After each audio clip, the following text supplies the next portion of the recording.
taxes and very many other non-taxpayers or Kenyans who are not paying taxes are depending on us to ensure that we're able to create jobs, create more income earners who can pay taxes so that we share the burden of taxation more evenly and more fairly, Honorable Speaker.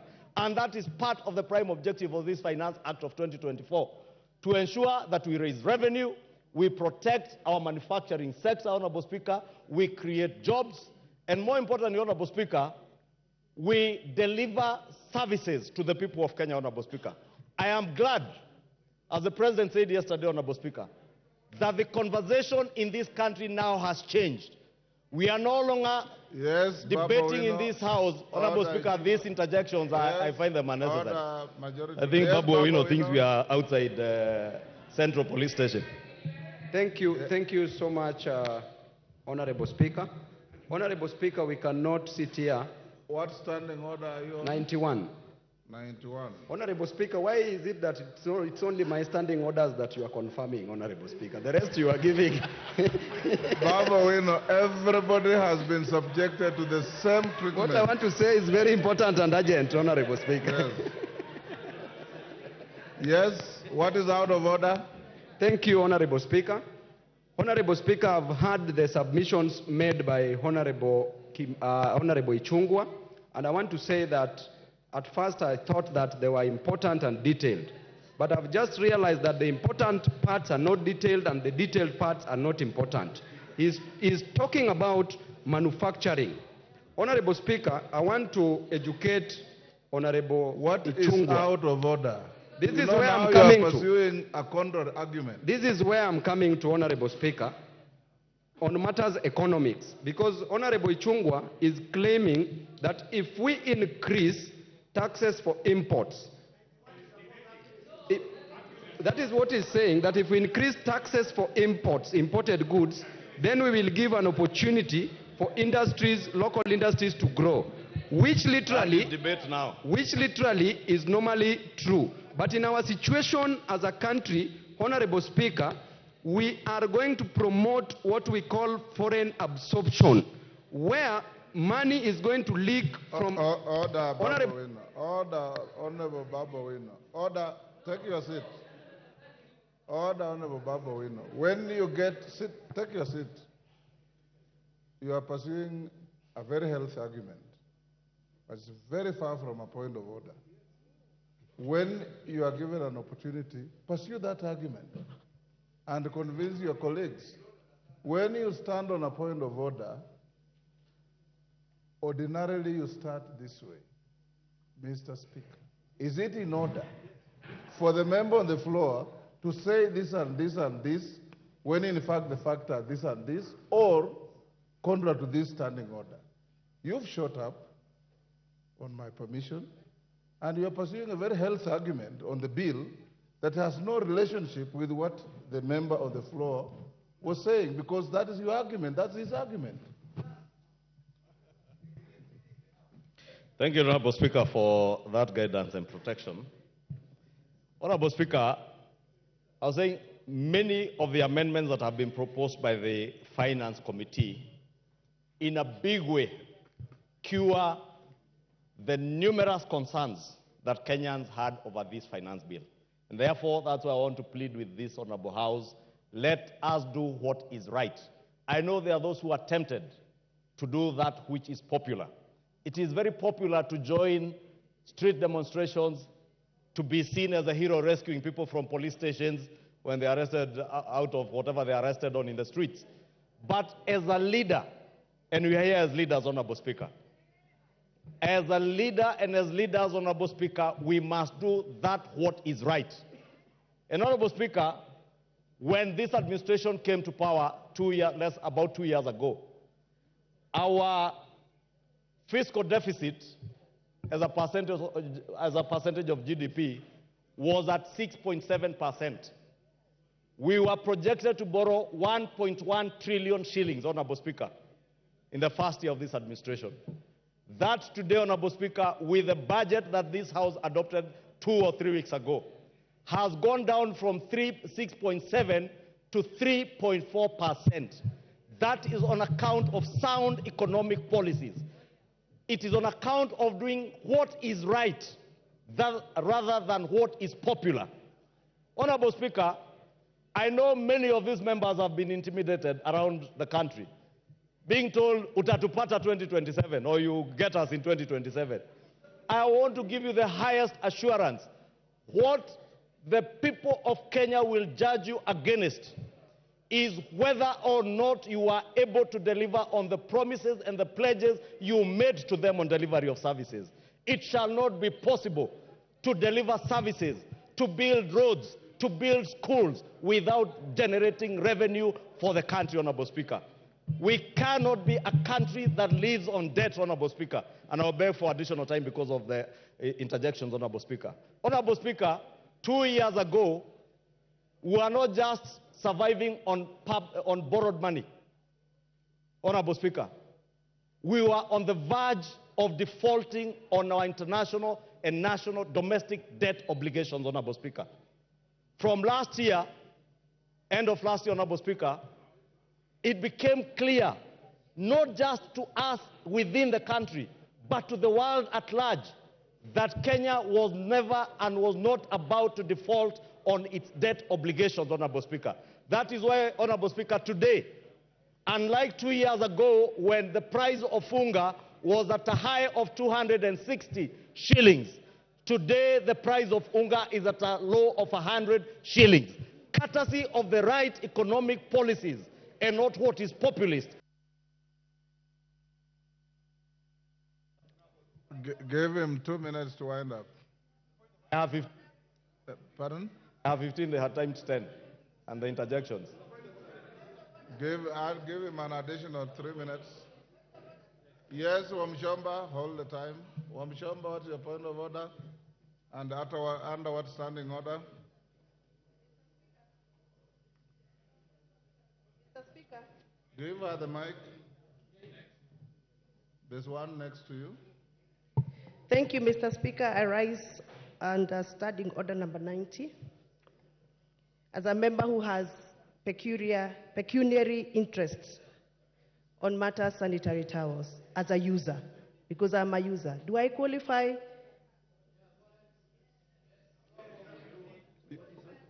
Can you repeat that you are? I am standing on the strength of standing order number 90. Yes. As a member who wishes to speak on this matter of sanitary towels as a user. That's yourself. Yes. You are out of order. Take your seat. If you had in the morning the Honorable Tenda Molo, although he did the right thing wrongly, when you challenge somebody take your seat, under Standing Order 91, you're challenging the member on the floor who has pecuniary interests, not on the basis of your own pecuniary interest. Go ahead. Thank you, Honorable Speaker. Honorable Speaker, I was saying 2 years ago, unga, when we speak about the cost of living, unga was at a high of 260 shillings. Today, unga is at a low of about 100 shillings, Honorable Speaker. Honorable Speaker, our exchange rate, the Kenya shilling to the dollar, almost a year ago, it was at a high of 162 shillings. Today, it is at a low of 128 and still going down, Honorable Speaker. Courtesy of the right economic policies, courtesy of pursuing what is right rather than what is popular, Honorable Speaker. Honorable Speaker, in the past, we have suffered what was described as state capture, Honorable Speaker.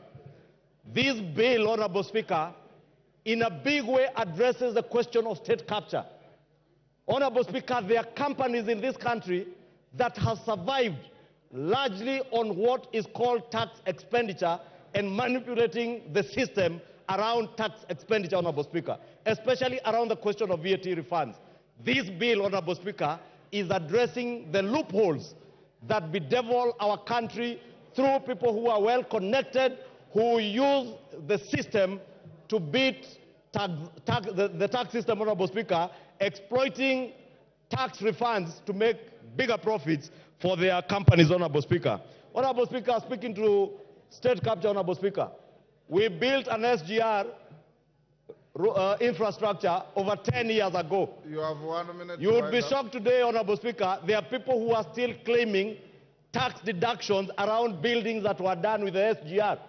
This bill is bringing to an end from the 1st of July those deductions courtesy of the SGR, Honorable Speaker. And therefore, I know there are people who are mobilized because they have been benefiting from the system, Honorable Speaker, hiding behind civil society, funding civil society, Honorable Speaker, and the civil society, Honorable Speaker, mobilizing negative propaganda against this bill. I want to implore our members, do what is right, do what is good for the economy, do what is good for your generation, future generations, Honorable Speaker, what will secure our nation's economy, not that.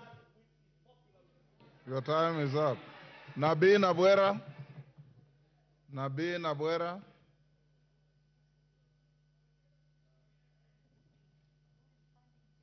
Thank you, Mr. Speaker.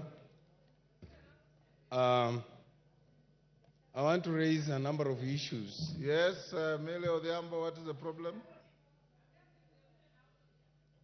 The women are also here. I can see them.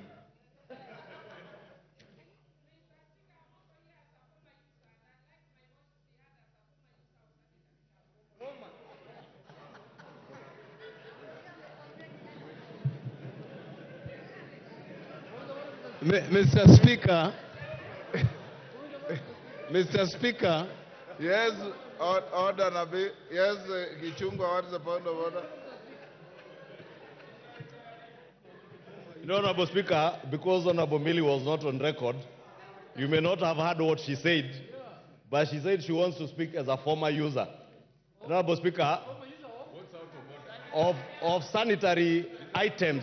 What I did not understand whether it was sanitary towels or diapers. Maybe she can clarify whether it was sanitary towels or diapers. Nabi, order. Yes. Yes, Honorable Junet, what is out of order? Hold Nabi's time. Mr. Speaker, you have heard clearly what the majority leader has said. He is asking under what category of women do Millie Odhiambo fall? Because she's claiming that she's a former user of sanitary pads. And in the finance bill, we are discussing sanitary pads, and we want to reduce the taxes.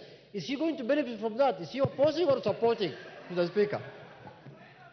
Order, Millie.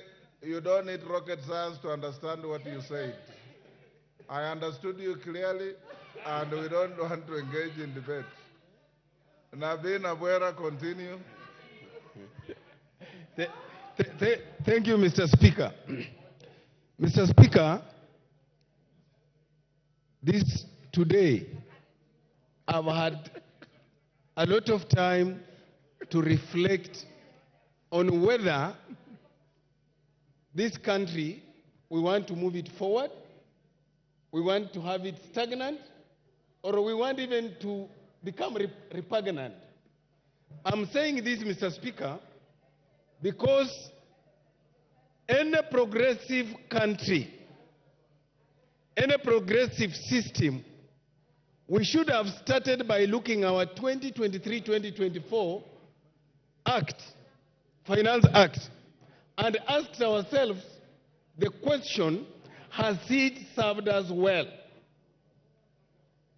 Number two, we should have asked us, we intended to collect a certain amount of money. Did it help us collect that money?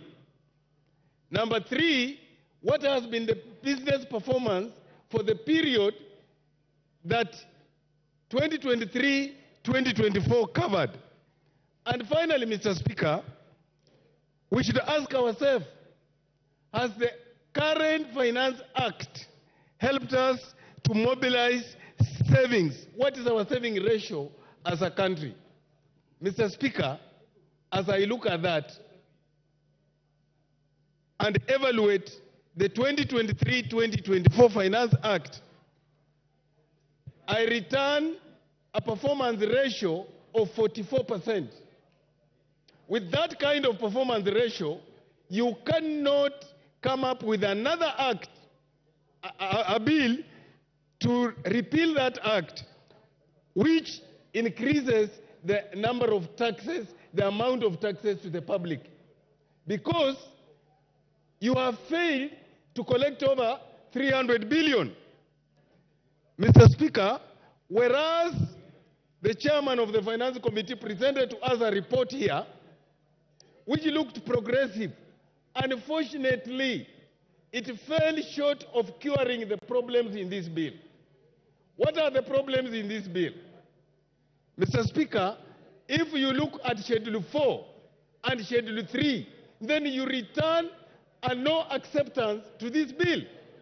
One, if you look at the 10% duty on Kilinga, you are only improving the status of one business person. When you look at the duty on billet, you are improving the status of the same person. You cannot create a law that only ensures that one particular individual or one particular entity of business thrives at the expense of the others. Mr. Speaker, whereas one would want to forgive the drafters of this bill for imagining that if you removed tax or if you remove the sanitary towels that are locally manufactured, then you have cured the problem, is lying. I've talked to my own daughters in the house. They tell me the sanitary towels they use are all imported. So in other words, when you see the young girls going to the streets and asking us whether wasinyeshe, they mean it. Because you are making their life unbearable. Mr. Speaker, I want to pick on an issue here. And this issue is based on Schedule 4. If you look at all the taxes under Schedule 4, on telephone, on all those things there, they are meant to help improve businesses. Now, if we are levying taxes on them, and already the business community is underperforming, how do we intend to raise money? If this country cannot mobilize savings, then we rather shut up and close it. I'm asking the drafters of this bill, and Chairman, with due respect, if you wanted to help us as a country with all those changes you made, they were fundamental, then the bill loses its original form. Then you should have withdrawn the bill and given us another bill. Mr. Speaker, I oppose. Dorothy Ikiara. Dorothy Ikiara. Thank you, Mr. Speaker. Mr. Speaker, on the outset, I say I support this bill. And Mr. Speaker, I was seated here in the House and I participated actively in passing the budget and appropriation bill when it was presented before this House. Honorable Speaker, we did come up with a lot of issues because, Honorable Speaker, we promised Kenyans on very many pledges when we were being elected. And inside this House today, Honorable Speaker, each and every member did give pledges. And we know what that means, Honorable Speaker. We promised the electorates good roads. We promised them medicine in the hospital. We promised them proper education for their children. And Honorable Speaker, this informs us of where we are today as a country. Honorable Speaker, since Kenya faces both a physical deficit and a budget deficit, the finance bill serves as a key legislative tool for the government. It combines revenue enhancing measures with expenditure rationalization as a strategy to manage and reduce these deficits. Honorable Speaker,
for giving me this opportunity. Mr. Speaker, I wish to start by saying that one of my favorite books is Good Girls Never Get the Corner Office. Mr. Speaker, this is in response to what you are telling me earlier in the morning when you are urging me to be a good example to the girls, the younger ones who are doing their first term. Mr. Speaker, if they are good girls, they'll never get corner office. Be as bad as Millie Odhiambo, you will be the mother of this house. I am a bad girl, and as a bad girl, I'm here serving my 4th term. So do not be cheated like the African culture where you are told have decorum, dress nicely, be kind, be nice. I'm telling you, you will go nowhere. Be a bad girl like me and you'll get somewhere. Mr. Speaker, having said that, I wish to declare my interest under the Standing Orders number 90, which Wamushomba stood on, because I don't want to be declared disorderly. And that is because when you have a pecuniary or personal interest, you declare. And Mr. Speaker, I want to declare my interest as a former user of sanitary towels, and as Dynasty as a former user of diapers, and as a future user of diapers. Because as a woman, once you get menopausal, you will have leaks and you will use diapers. And Mr. Speaker, I want to say, it's not all women, so Rosa should not be worried, but there are women who get leaks. And I want to say that there are people, because we don't want to have shame over menopausal issues, we don't want shame over period. And Mr. Speaker, I am saying this because I've been sitting here today listening patiently to the men talking about sanitary towels that is in the finance bill. And they are speaking with authority. If we wanted to save money, the way the finance committee has done, and want to tax anything else, go and tax men innerwears. Go and tax men innerwears. Don't speak on our issues as women. Let us be the one to speak about sanitary towels. We are the ones who know what works for us, and you are saying we want to encourage the local manufacturing. While you are waiting to enable our local manufacturing agencies to create those sanitary towels, will we tell our periods to stop? Our periods will not stop while you are manufacturing. Our girls will have their menses as usual, and the cost that they are used to will be higher because that will come through underground. What I am saying is, Mr. Speaker, I do not support the finance bill. And I'll give you the reasons why I don't support it. One, I don't support it because it's devoid of a strong policy underpinning. Number two, I don't support it because it's not premised on a better model, but on a beta model. The KK government told us that their things are premised on BETA, but increasingly we are seeing it premised on BITTER, beta model. That's why I'll not support it. And Mr. Speaker, the other reason I will not support it, it's because it encourages opulence. Look at how much money I have. Look at the price of my watch. It's a 5 million watch, and I'll explain why, Mr. Speaker. So do not be in a hurry to ask me to explain. I'm going to explain. Mr. Speaker, number one, the one I've talked about, the tax system that is devoid of a strong policy underpinning or premised on a flawed policy underpinning. I will give you the example of the eco-levy that seeks to strike a balance between the economy and ecology but fails miserably to do that. Mr. Speaker, if I give you an example, this government has actually sponsored or facilitated the roads in Fangano Island and the tarmac in Rusinga Island, even though they are taking pretty long. And I want to tell you, Mr. Speaker, that if you are to use this model, the taxing model that they are saying, then it means that a contractor who is doing those roads and earning billions on those roads, Mr. Speaker, when they destroy the environment, the fishermen from Rembaringiti, Rusinga, Mfangano, and Sukuru Island, who will be making at most 1,000, will be asked to repair that person's damage through tax, forgetting the PPP principle. The person who destroys is the one who should pay that damage, not me. the fisherman of Omena, making 1,000, you are expecting me to pay the tax of a person who is earning billions doing that road. I do not support this tax. Mr. Speaker, I can give you another example. Mr. Speaker, the second example I'm going to give is on the issue of the smartphones again. And I want to thank Honorable Rachel Nyamai, who actually said that one of the ladies that she's sponsoring her education, when she talked to her, the lady told her, I'm here doing TikTok. And we do not actually seem to understand how that relates to this tax. Now I'll tell how it relates to this tax. Mr. Speaker, if you are taxing digital content, Mr. Speaker, this girl has gone to town. I can tell you after this, Rachel Nyamai, myself and others will be on TikTok. The girls will be imitating us on TikTok. And they will be making money imitating us on TikTok. And then under this tax, you are telling them we are taxing you, TikTok. Why? They are doing that because there are no jobs. They have become innovative and look for their own jobs. And after they have got their own jobs, an industry that has not solidified, like teaching, like law, we want to kill that industry that is helping our young people. That is why the Gen Zs were on the streets. And Mr. Speaker, I'm so thrilled that I was shown a photo of a young girl who looks like me, and some people were saying, Millie, we can see you are here now, you can retire. And I wish she was in my constituency, I would have retired tomorrow. And Mr. Speaker, yesterday, my own niece, who I am the one who was raised since she was in primary school, she's lived in my house. I was with her. And I tried all means to try and divert her attention from what was going. How she managed to sneak in, and this morning she's telling me, and Mr. Speaker, before I got to what she was telling me, I told her, can I give you a lift to town? She told me, no, Auntie, I cannot be associated with members of parliament. Your generation, you have messed this country.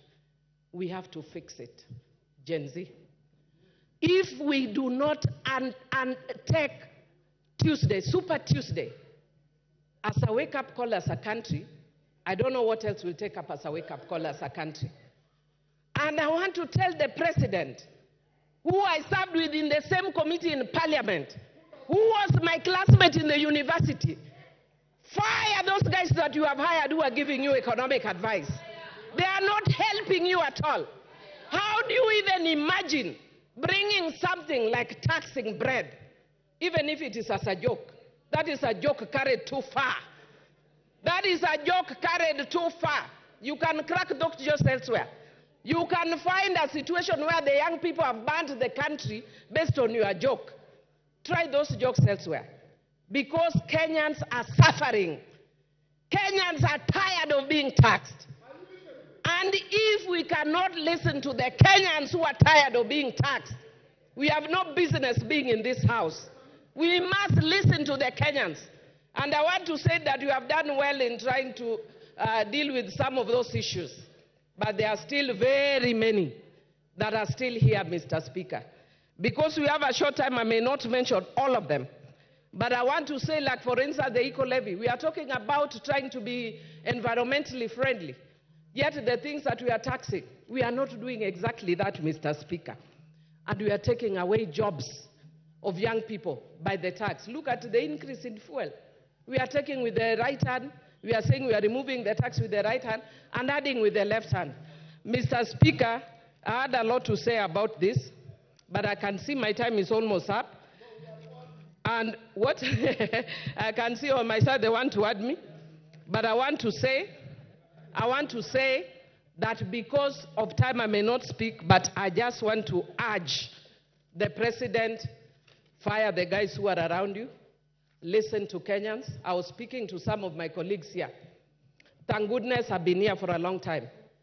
I was speaking, Mr. Speaker, if you could humor me by just giving me 1 minute, and I'll conclude. Conclude. Thank you. I appreciate. Mr. Speaker, I was speaking to some of my colleagues here, and I will not mention their names. About 3 weeks ago, they know because I talked to them yesterday, and I was telling them, your ground is getting terrible. And they told Time up. Pukose Robert. Your time is up, Millie. Take your seat. Order, Angela. Mr. Speaker, I'm standing under Standing Order 97.3, as read together with 1.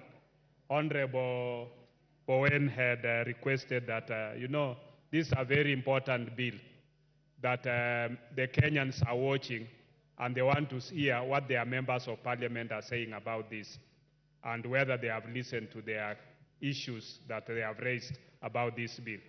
So will I be in order to ask that we reduce the time to 5 minutes, no, even up to tomorrow, to 5 minutes, so that each member, we are 349 members. If each of us was to take 10 minutes, it would take us up to 2 weeks from now. Yeah? 3 months. Surely, we should be fair so that everybody can make a contribution to it. I have not contributed, and I've been here since morning. Yeah? Yes. So I start with me to have 5 minutes. Order, honorable members. Earlier on in the morning, member for Marakwet, is it East? Bowen Kangoko raised the same issue. Now it's popping out again. Are we comfortable with 10 minutes or we reduce to 5 minutes?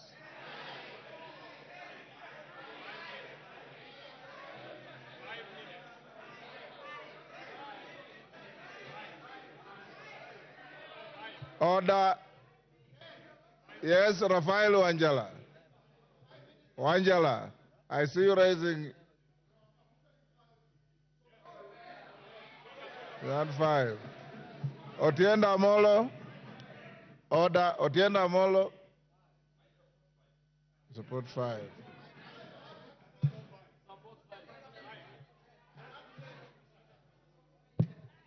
Order, honorable members.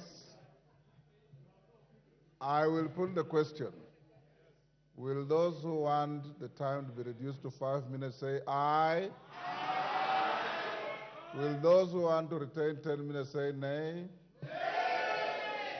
The ayes have it. Okay, because order, honorable members, and I think it's only fair and just because my screen is bursting with requests. So in 5 minutes, my teacher used to tell me, if you can't make your point in 2 minutes, you are unlikely to make it in 30 minutes. Thank you. Yes, thank you, Honorable Speaker. Honorable Speaker, I stand to support this finance bill with amendments. Having listened to the people whom we represent, having complained about VAT on bread, having complained about the 2.5% tax on the vehicles, having listened to them that we want to create jobs for our people. Honorable Speaker, I want to thank the committee, and I want to tell the public that the committee is made up of members from both the opposition and the government side, or the minority and the majority. So this bill was not made by Parliament. It was done by the executive and it's been brought to the House. Your members of Parliament have listened to what you wanted to be amended. And therefore, we want to pass it with those amendments, and that is the essence of the public participation. This bill was brought to the public participation, and it goes through the process.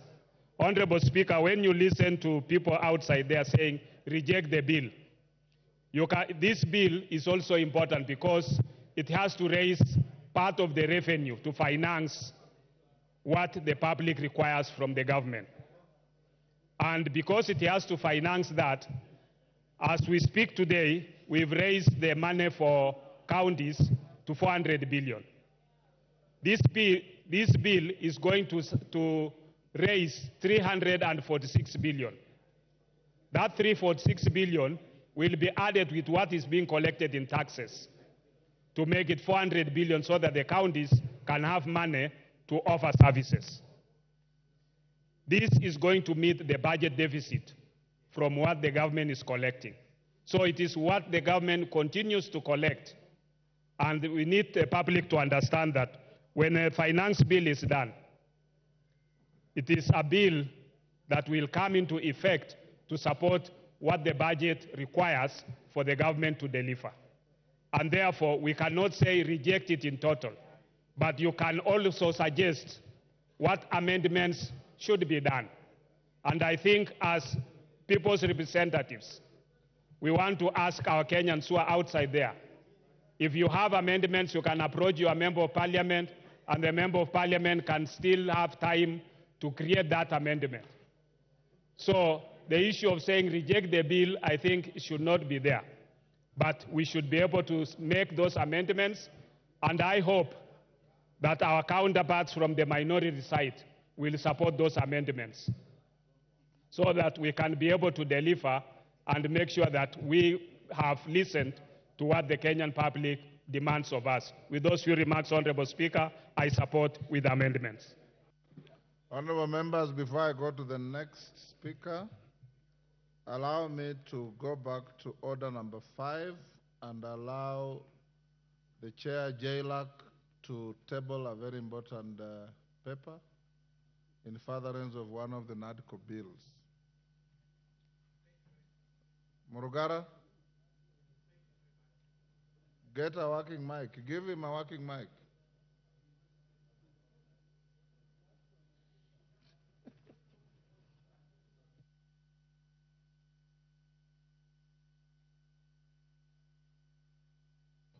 Back by seat. Again. Yes, thank you. Thank you very much. My young son here must be advised that he should not make use of his father's seat. Honorable Speaker, I beg to lay the following paper on the table of the House today, Wednesday, 19th June 2024.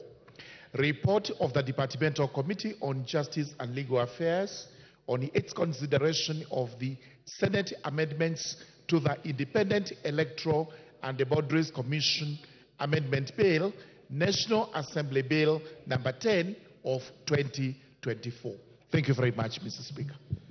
Thank you. We go back to the bill. Makali Mulu.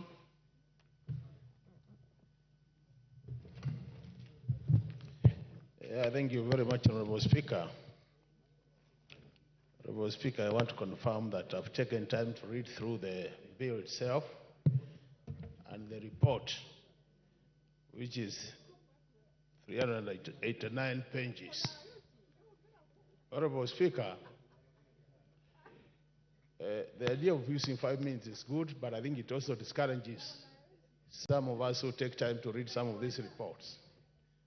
But I want to see this. Reading through the report, a lot of individuals and institutions did present their comments to the Finance and Planning Committee. And I want to appreciate them because based on the experience of last year, where the same number gave their comments and they were never taken on board, this time I thought they would not be able to appear. So we must appreciate. I also want to thank the committee for creating time to listen to them, and they made some efforts to factor in their comments, Honorable Speaker. But I was asking myself, Honorable Speaker, looking at the original bill, you wonder what was the thinking behind some of the proposals. And that's why I want to thank the committee because they have been able to undo some of them.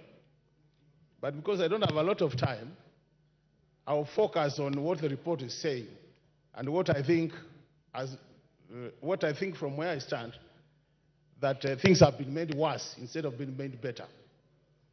Honorable Speaker, let me start with the proposal to increase the import declaration fee.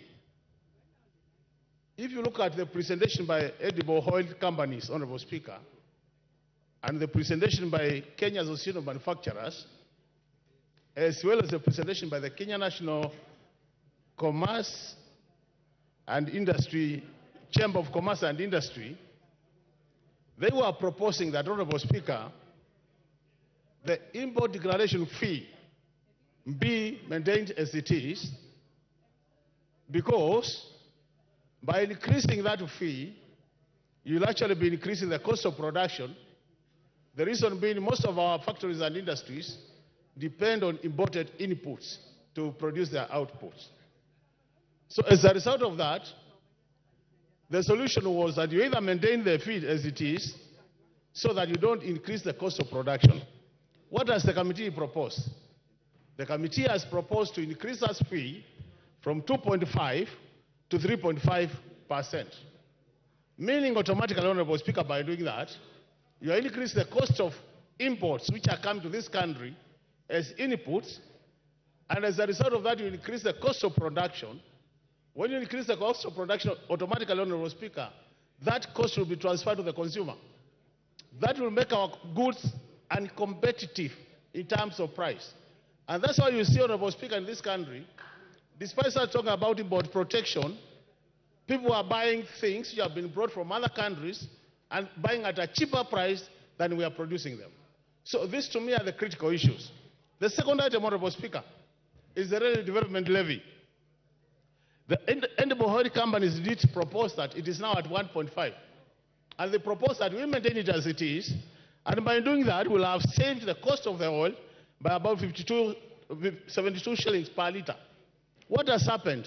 We have increased that levy from the proposal of the committee, because now we're talking about the report, from 1.5 to 2.5, Honorable Speaker.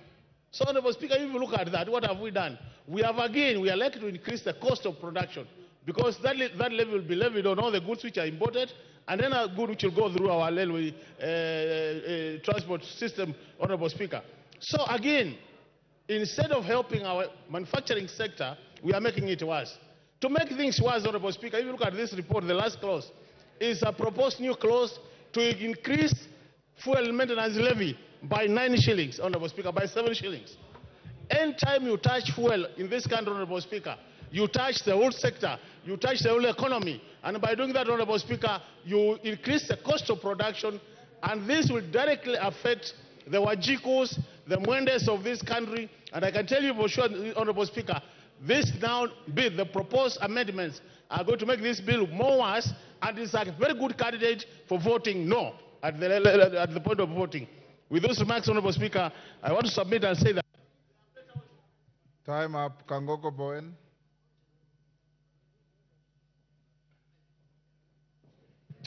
Thank you, Mr. Speaker. And Mr. Speaker, I want to stand to support the finance bill. Mr. Speaker, this morning the leader of minority, my good friend, Opio Wandai, asked a question as to why this finance bill was so contentious.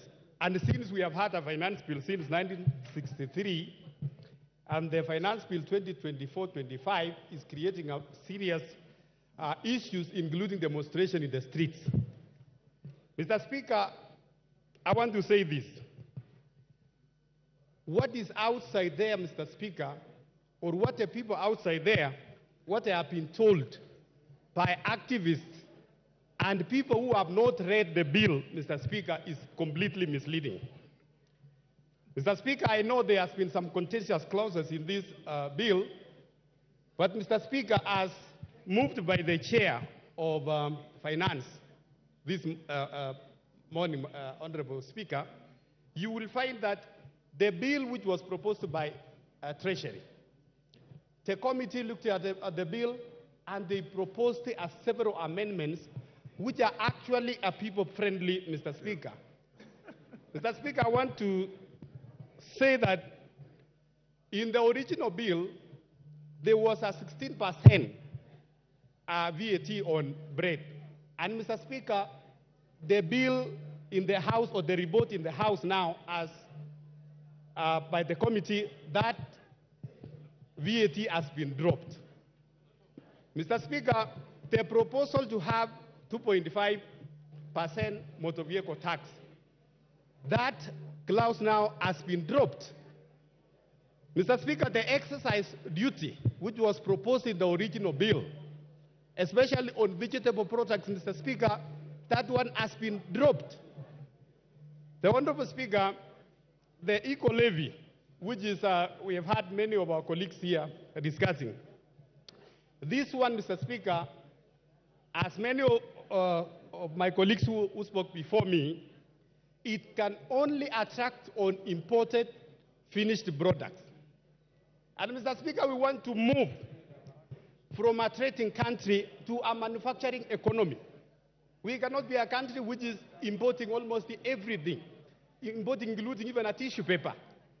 So the reason why this one is there, and we are saying it can only apply to imported finished products. But on locally manufactured products, Mr. Speaker, the tissue papers, the sanitary towels, and anything else locally manufactured, it's not going to attract the eco-levy.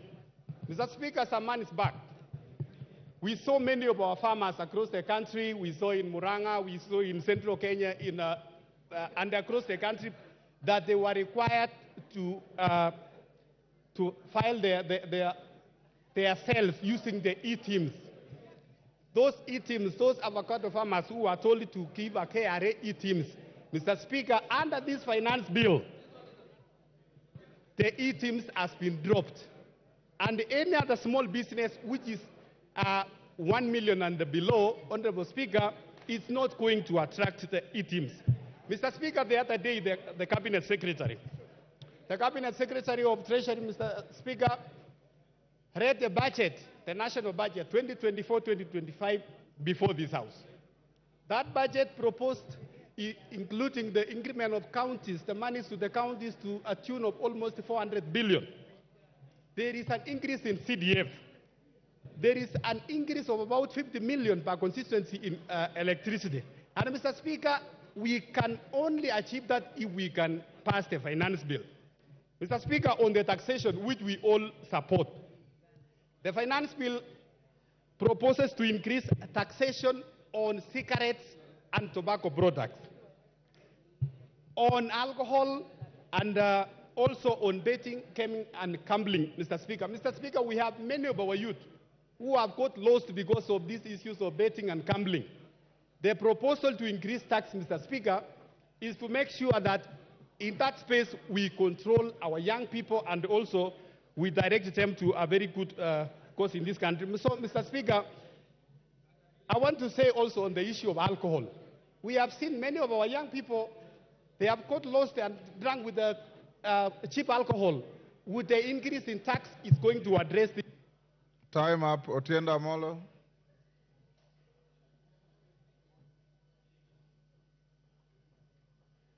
You'll get.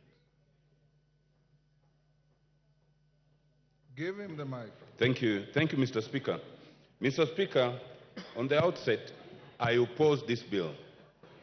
And even having listened to the chairman on the raft of proposed amendments, to that I say too little, too late.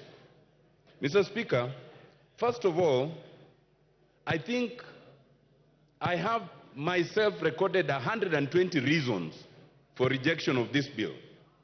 And Mr. Speaker, it is sufficient that the professional associations have spoken to this, the church has spoken to this, civil society has spoken to this, and Kenyans have spoken to this.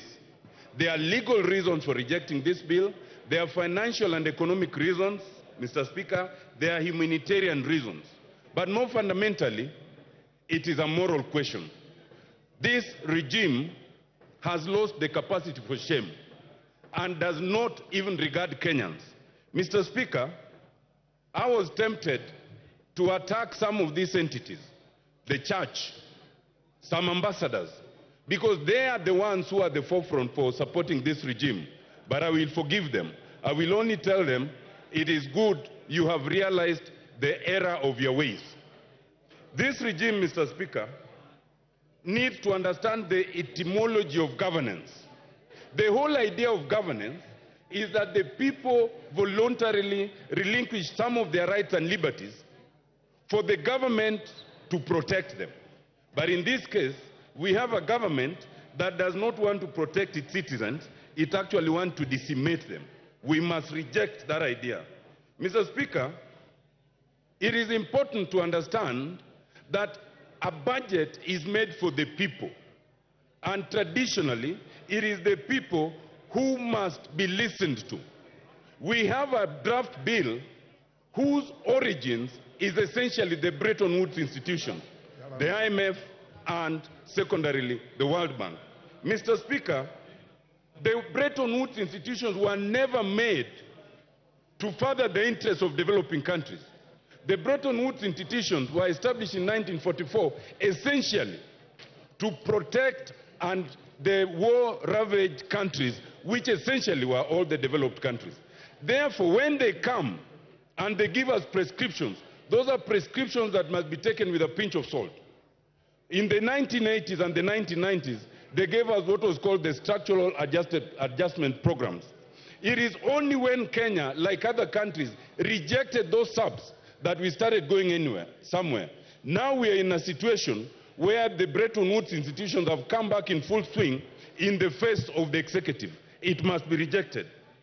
Mr. Speaker, it is important to understand that this bill does not protect and is not the interest of Kenyans. And some people are fear-mongering, saying that if we reject the bill, then we'll be in a crisis. We will not be in any crisis. Like last year, Mr. Speaker, when the High Court stayed the 2023 bill, the 2022 bill continued until finally, the bill was cleared. And therefore, Mr. Speaker, the 2023 bill, which is already draconian enough, but is less draconian than this one, let us reject this bill. The 2023 bill will continue, and let us have a bipartisan approach to budget making so that we can sit down and agree on the basic minimum that must be included in that budget. Mr. Speaker, I reject and I oppose. Thank you very much.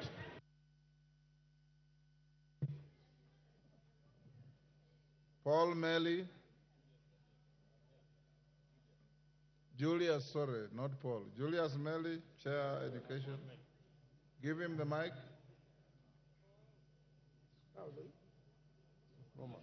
Thank you, Mr. Speaker. Mr. Speaker, from the onset, I rise to support this bill.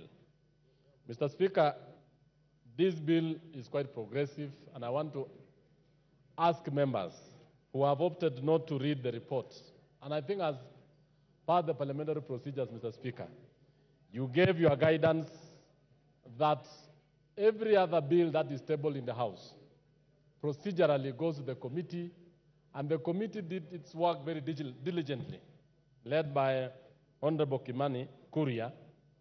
They went down and met the public. They met the stakeholders.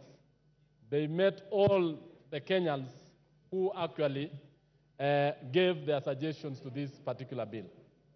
Honorable Speaker, as we debate this particular bill, we need to know that as the bill stands now, Honorable Kuria and members of the budget of planning committee, that is the committee, have made a raft of proposals on amendments that are very progressive, very important, and in fact, certain issues that are being discussed by members in this floor are not part of what the committee recommended. But the committee recommended a number of things. That one, taxation of certain nature. For example, let me just give an example of the deletion of certain clauses. Clause 124 on motor vehicle tax. Previously, the bill, when it was tabled in the House, Mr. Speaker, had made proposals on motor vehicle taxes, the bread tax, and many others. But the committee, in its wisdom, and having had the Kenyans, and having had the stakeholders, actually deleted most of those clauses. That the members opted to address the public and Kenyans as if the committee has not made its report in the House is not good, Mr. Speaker. Mr. Speaker, let me just go down and enumerate why I support this bill. That clause 23 is actually on the issue of athletes. There was a proposal to tax the income by the athletes. The committee went ahead and deleted that and asked that athletes be incentivized and be allowed, and their monies they earned actually will give an income to this country. On the issue of eco-tax, a lot of imported items have actually been taxed to protect the local manufacturers. And this has been said all the time by the Kenya Association of Manufacturers, the Kenya Private Sector Alliance, that the local manufacturers need to be protected against the large, well-established companies which can actually flood our markets. And in so doing, we are not exporting the jobs. When we buy from foreign countries, and Mr. Speaker, I would just want members to know this, we are actually exporting jobs to those nations. We are actually exporting money. And that is why, from last year's finance bill, we have been able to stabilize the issue of foreign exchange. We have also been able to bring the inflation down. Mr. Speaker, when you look at clauses 34A, 1 and B, the committee proposed to actually delete even taxes on aircraft spare parts and many other things. This is actually the reason why Kenya is a hub in this region, where most of the countries in the region always do their maintenance and servicing of their aircrafts in this country. Clause 45 up to 48 introduces the eco-levy, and this one is actually to make sure that imported material from other countries are actually taxed, and this is actually to safeguard our climates and also to ensure that the way we dispose issues like phones and even tires. And in this same clause, Mr. Speaker, we have the issue that the motorcycles, the wheelchairs, tires, and everything else are exempt because these are Kenyans of low level who are going to use this. So as we speak, Mr. Speaker, this bill is very important. It is serving this country very well, and therefore I support. Thank you, Mr. Speaker. Thank you, Melly. Who did I want? John Badi. We have reduced time to 5 minutes. All of you will have an opportunity.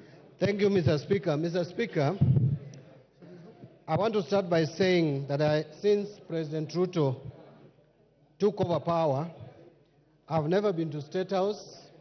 I don't intend to. I have never had a one-on-one meeting with him, so the only forum I can use is this one, to tell him what I think he needs to do. The President, I want to tell you, the people you have hired, economic advisors you have hired at State House, and the people you have put at the Treasury are not advisors, but they are economic saboteurs. Please look for economic advisors to help you govern this country for the remaining period of 3 years. I say so because, Mr. Speaker, this idea and perception that is coming across, and I hear it a lot even with my colleagues across the aisle, that for you to grow this economy, for you to narrow the budget deficit, you need to tax Kenyans more. That is, nothing can be further from the truth. Mr. President, ask your team to compare and give you the data. When we passed the finance bill of 2023, what effect has it have on revenue collection? If you compare revenue collection up to 12 months leading to March 2024, the growth in revenue is 13.8%. Compare that to the same period ending March 2023, revenue growth was 14.5%, far much higher than revenue growth for this year, even in a year of election. The reason is simple. You are discouraging tax collection by imposing excessive high taxes which are discouraging business in this country. I heard the leader of majority tell us not to be populist, not to play populism. I want to remind Honorable Kimani Ichung'wah, that which you call populism, that which you call playing to the gallery, is what has made Kenya Kwanza government, which was just stamping, to climb down and accept what Kenyans had started saying early, and they were not listening. Therefore, we will continue playing populism if that is what is going to make Kenya Kwanza listen to us. Mr. Speaker, this government is giving you with the right hand and taking with another, the left hand. Why do I say so? We are being lied to as a country that now VAT on bread is going to be reduced, which anyway was not there in the first place. You are the ones who came up with this crazy idea. This crazy idea was not in our books. It is this government which came up with a crazy idea, and now they are telling us we should celebrate when we have caught them. It is like someone trying to steal your cow at night. And when you hear the footsteps of the cow and you come out and you shout and make noise, then he comes back with the cow and he tells you you should celebrate because I've not stolen it. We have caught you. The people of Kenya has caught Kenya Kwanza when they wanted to introduce tax that don't exist anywhere in the world, like motor vehicle tax. This government will go down as a motor vehicle tax government. Mr. Speaker, look at what the committee is trying to do. This Committee of Finance. After Kenyans have made noise and you are reducing these taxes, then you come up with a clause at the end, the last paragraph of your report. You are going to introduce a new clause to this bill, which was not there, called road maintenance levy. And you are telling us clearly that you have not been able to collect enough levy in this year than previous year because the prices of fuel was high, and you are proposing to increase it here by 7 shillings, but I'm told, I have information, that you are going to move it to 9 shillings when we come to the Committee of the Whole House. We must reject these attempts to increase the price of petroleum products, because that will increase even the price of electricity, and therefore will increase the cost of production. Order, Mbadi. Yes, Chairman. What's your point of order and under what standing order?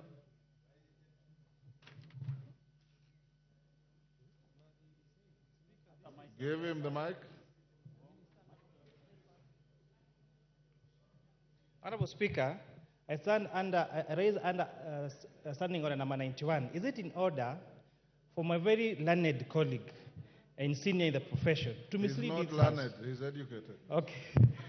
My senior accountant. Genda Molo, you should defend the profession.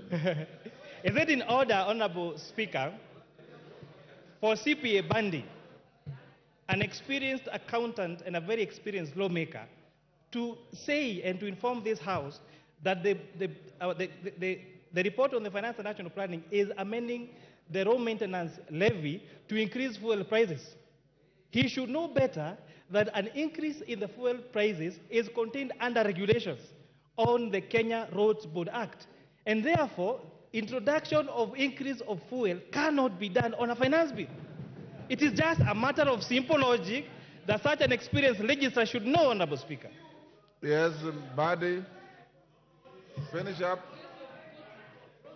Badi, finish up. Give Mandi the mic. The mic. Mr. Speaker, I'm shocked that the chair of Finance and Planning Committee does not even understand this report.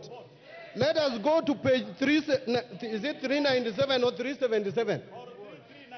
There is the last paragraph, Mr. Speaker, and I want to read it if you allow me. New clause 66. New clause 66, road maintenance levy.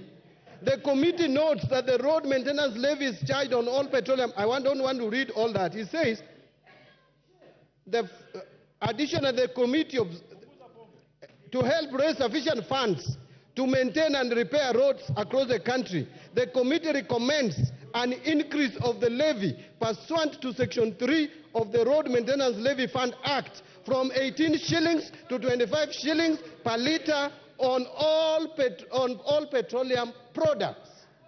Mr. Speaker, new clause means what? You are going to put a new clause. Order. You know, Mr. Speaker, yes, Kimani. I came to Parliament. Order. Nothing personal, Mbadi. Honorable You are Speaker, a senior. Honorable Speaker, this matter was first raised by the Cabinet Secretary for National Treasury. Wait, no, for Cabinet Secretary for Order. Transport. He has been challenged. Let Hold him on, respond. hold on.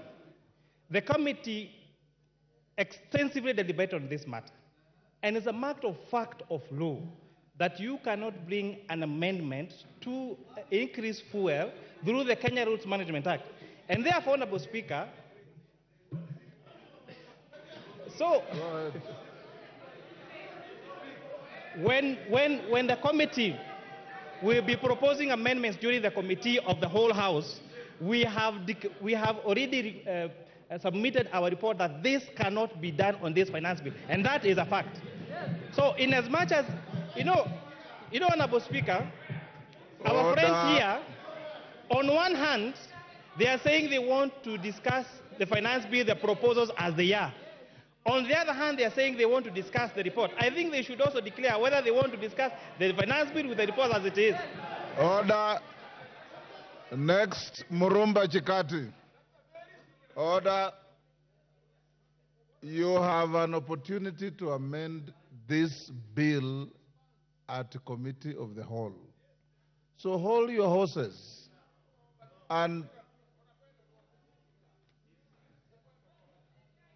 Murumba Chikati. Badi's time is over. Your time is over. Murumba Chikati. He sent us. Thank you, Mr. Speaker.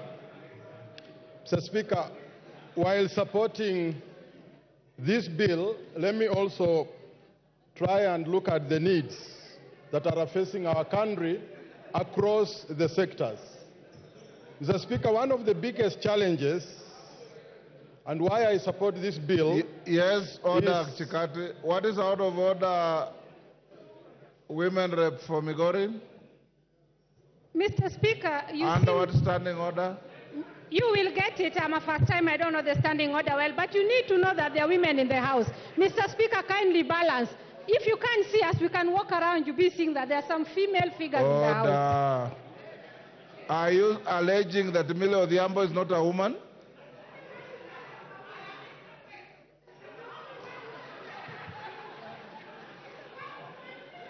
Go ahead.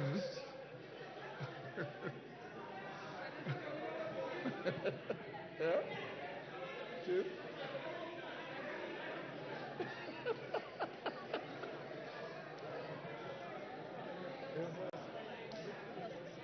Mr. Speaker, can I continue? Thank you. So, thank you, Mr. Speaker. While supporting this bill, I would like also to examine the needs that are facing our country across different sectors. One of the biggest challenges we've had is with the education sector. The JSS, Mr. Speaker, was started without proper infrastructure. We have a serious problem of infrastructure and manpower in the JSS. It is my hope, Mr. Speaker, that these funds be raised through taxation so that we could be able to support the JSS, which is really struggling to pick up and deliver it to where it is supposed to be. The next area, Mr. Speaker, that I would like to look at is the TVET sector. TVET is critical to the development of our country. But this TVET lacks two things, equipment and manpower. And it is my hope, Mr. Speaker, that some of the funds allocated and which is going to be raised can be able to deliver the TVET sector as required. Access to electricity, Mr. Speaker, in the rural areas is a problem in Kenya. The last mile, which had started in 2013, between 2013 and 2017, stalled along the way. It is my hope that the last mile electricity in rural areas can be able to be spread so that rural Kenya can be able to access electricity just as much as urban centers. Mr. Speaker, access to the health sector in Kenya is important. And therefore, part of this bill proposes to raise money for the social insurance fund, which is critical to access to health in our country. And access to health is also important because it translates to the development of our country in general. Thank you, Mr. Speaker. I support.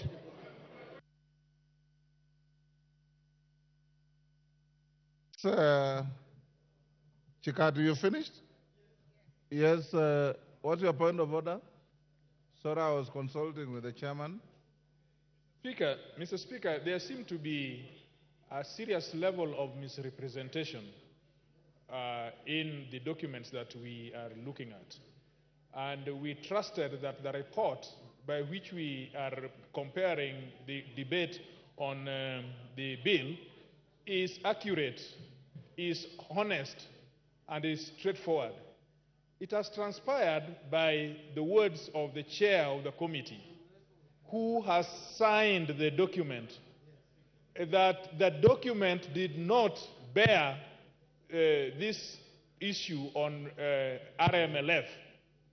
Now, Mr. Speaker, all of us have come here with good faith, and we want to debate this thing in the best of faith as we can.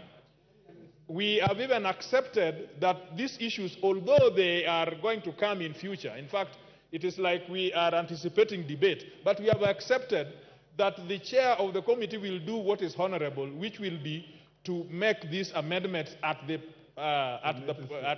committee stage. But if with this serious misrepresentation, if you work out the maths, you are talking about billions as arising out of that element of raising 9 shillings on RLMF.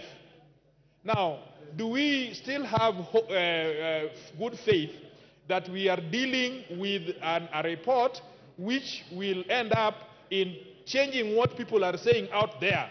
Or is it that we are debating this bill, and when we come to the committee stage, then we will be faced with different things? Thank you. Mr. Speaker, please attend to that so that we can have a debate which is correct and forthright in the House. I hear you. Mishimbogo.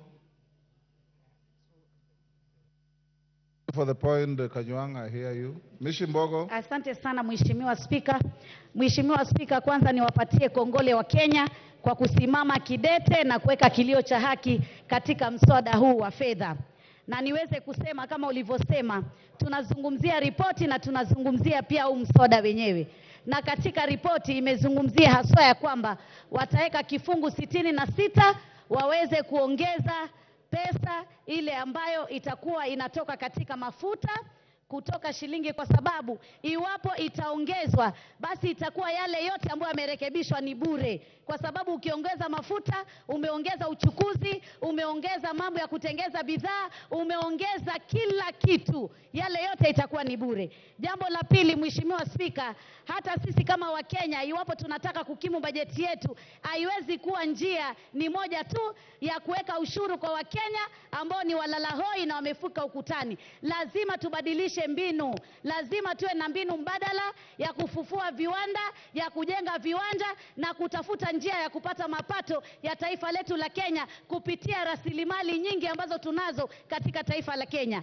Mheshimiwa Spika, niweze kusema pia haya mambo ya mazingira, kuongeza kodi ya mazingira, na tumezungumzia ya kwamba sodo na nepi kuwa zinapatikana kwa wingi hapa Kenya, lakini nikuambia hivi sasa kina mama ambao ni kina mama ambao wanawakilisha kaunti wanasubiri sodo na wameambiwa ziko China, wazingoje zije. Hiyo ni kumaanisha hatuna uwezo thabiti wa kuweza kuwa na sodo, na hivyo basi afya ya kina mama haswa katika mambo ya hedhi itakuwa na matatizo iwapo tutakuwa tumeongeza jambo kama hili.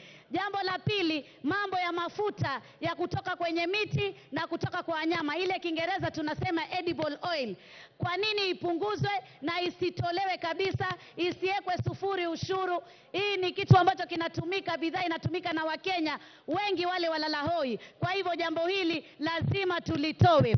Jambo jingine, nasikitika sana, sijui ni nani ametoa mambo haya ama kupeana mawaidha ya kuweka mambo ya ushuru ya mkate na mambo ya ushuru ya ile mifuko ya majani. Jamani, yule ambaye alikuwa ametoa mawaidha hayo, tunataka tumwambie shetani ashindwe, kwa sababu sisi wa Kenya mkate twaupenda, twautumia sana na chai ndio kiamsha kinywa chetu. Nataka niseme pia Mheshimiwa Spika, hata ukiangalia katika huu mswada kuna mambo mengine ambayo yamejificha ambayo yanatuathiri sana, kama vile imezungumzia stove zile za kupika. Stovu zile za kupika ni stovu ambazo Wakenya wengi ambao hawawezi kununua meko za kutumia gesi wanatumia stovu, na hizo pia zimeongezwa ushuru. Ukiangalia tunapigana na janga la malaria, leo tunaambiwa ile tunaita Kiingereza mosquito repellent, ama ile dawa ya kujipaka ili kusudi watu wasiumwe na mbu na kuleta malaria, Yes, pia imeongezwa ushuru. Order, Millie Odhiambo, what is the issue? Under what standing order? Mr. Speaker, under standing order 1. No, it's Mr. not Speaker, available. I'll explain, Mr. Speaker. Standing If order you give number me... 1 is not available to you.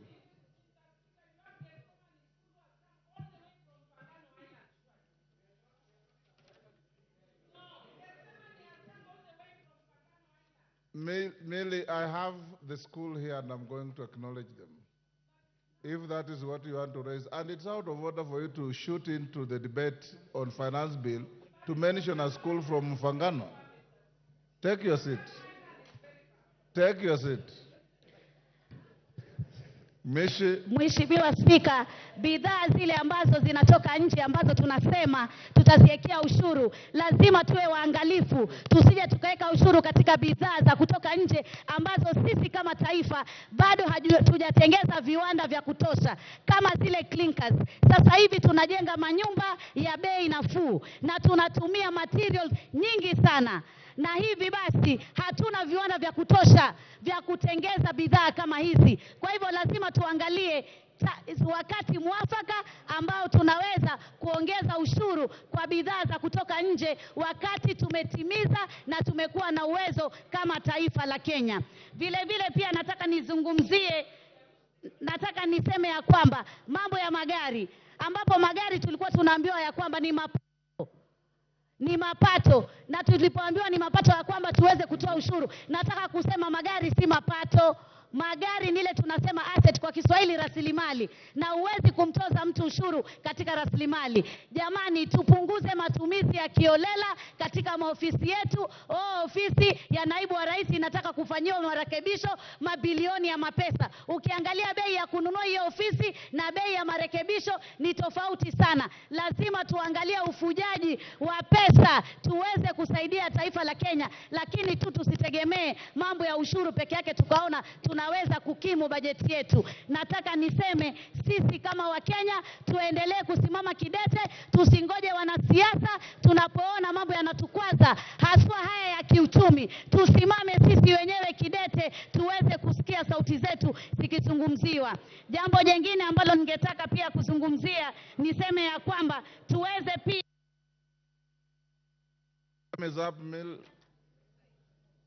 Honorable members, before I give the next member, I want to acknowledge in the public gallery Gethsemane Gardens Academy from Suba North, Homa Bay. On behalf of the House and myself, I welcome the students and their teachers to the House of Parliament. Thank you. Wanjiku Muya.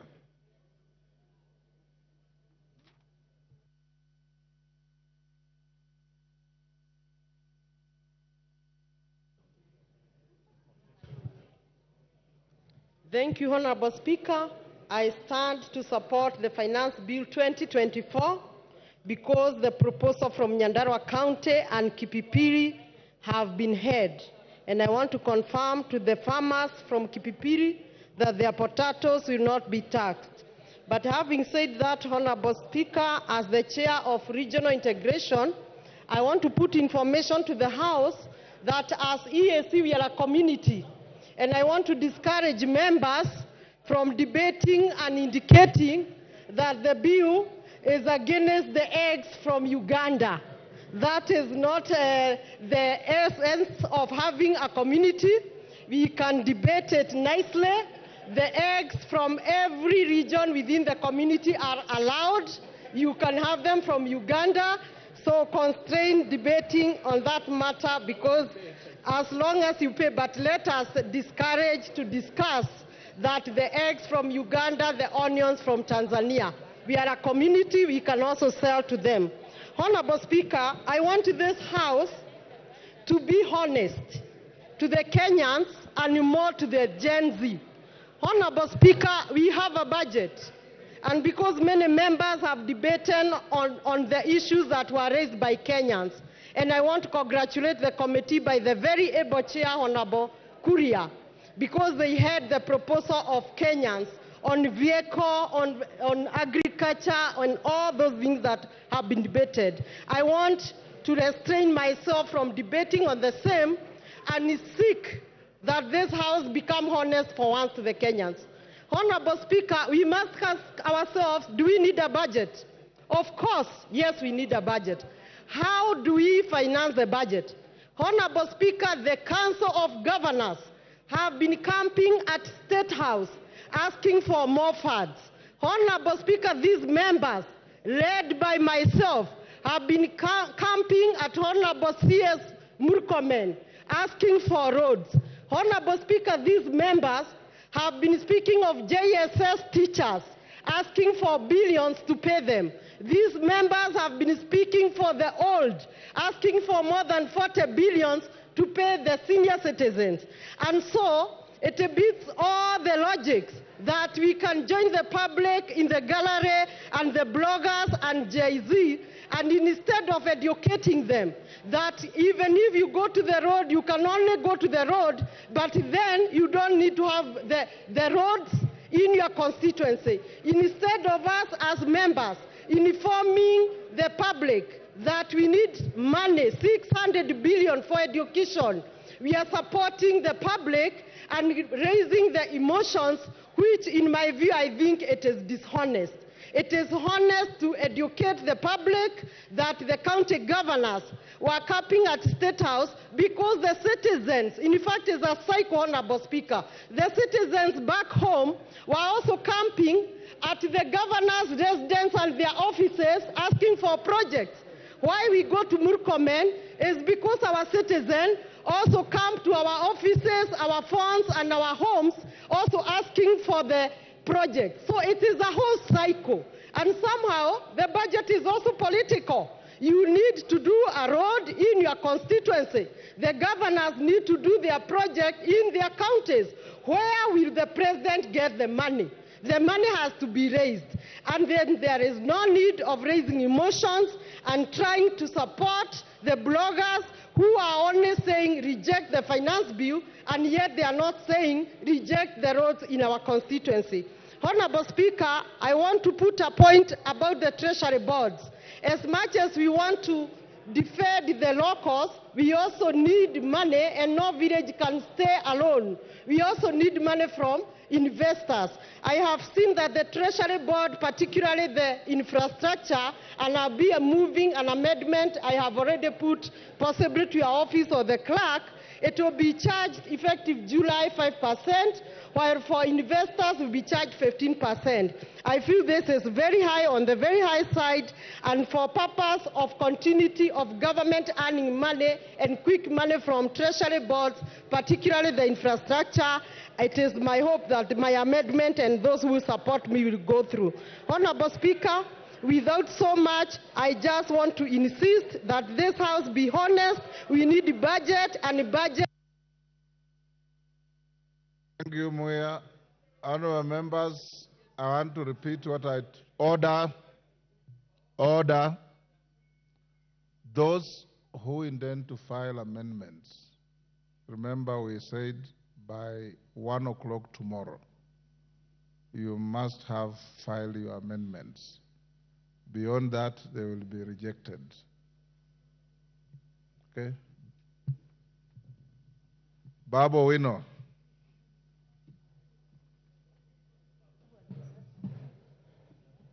Thank you. Thank you, Mr. Speaker.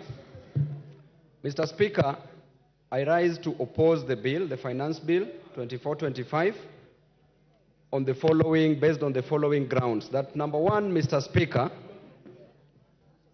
there was anger that was expressed yesterday on the streets coming from Kenyans, and to be specific, the Gen Z. The Generation Z revolution that started yesterday reminds me, Mr. Speaker, of number one, the revolution that took place in China, the Chinese Revolution, that was also known as the Peasant Revolution or the Mamamboga Revolution, that occurred in the year 1949, which was headed by a gentleman called Chairman Mao Zedong, together with Deng Xiaoping. Mr. Speaker, the revolution that started yesterday also reminds me of the Russian Revolution, which was the Bolshevik Revolution that took place in 1917 under the leadership of Vladimir Lenin and Joseph Stalin. It further reminds me, Mr. Speaker, of the Bourbon Restoration in France, the French Revolution that took place in the year 1789, that was headed by Maximilien Robespierre together with Napoleon Bonaparte, the military genius. Mr. Speaker, that revolution advocated for three things. Number one, liberté, equality, and fraternity. Can you just shut up as I pump knowledge in your empty mind? Kagombe. Baba, will you not take your seat? Yes, give Kagombe the... Thank you, Mr. Speaker. Mr. Speaker, the member for Embakasi East... What is out of order? ...is beating drums of war. It is very unfortunate to use this forum, Mr. Speaker. Standing order, Kagombe. The relevance of what the member of Parliament is speaking about is not relevant to the bill that we are discussing here. What he's doing is taking an opportunity to use this floor to beat drums of war in this country. We are at a very bad moment at the moment, at this time, and we cannot allow that to happen on this floor, on the floor of this House, Mr. Speaker. Go on. Mr. Speaker, you know I don't like responding to fools. Order. The Bible says in the Can book you of, withdraw that?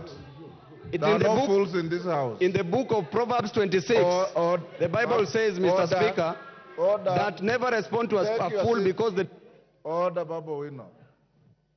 Order, Babu Wino. In this house, order members, whether a member represents fishermen from the shores of the lake or the sea, whether a member represents herdsmen, whether a member is a professor, you are all honorable members of this house. And there are no fools in this house.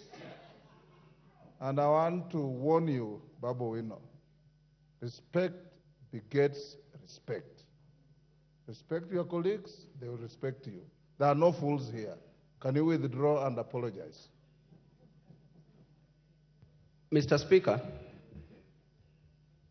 a fool is somebody who does not understand something. Order.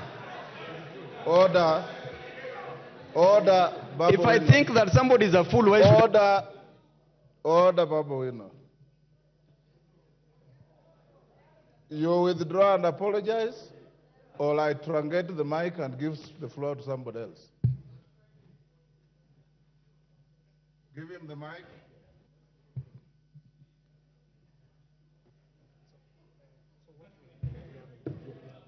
Yes, Babu.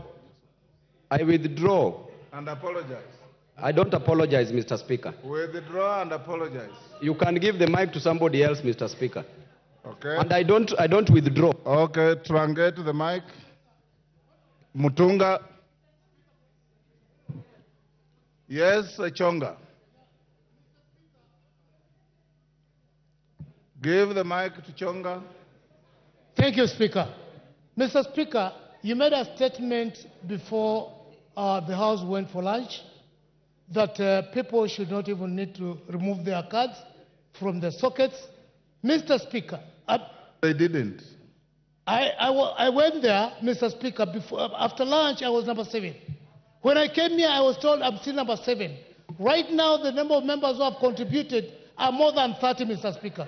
So I wanted to know whether indeed you are still going with the list, or maybe you have changed the rules so that those who may not have a chance to speak can do something else. Honorable Chonga, utaongea, hakuna shida. Honorable members, as you debate this, I want to repeat this. You know, There are people with various levels of education, various levels of knowledge, various levels of wealth, and many other things. Humility costs nothing.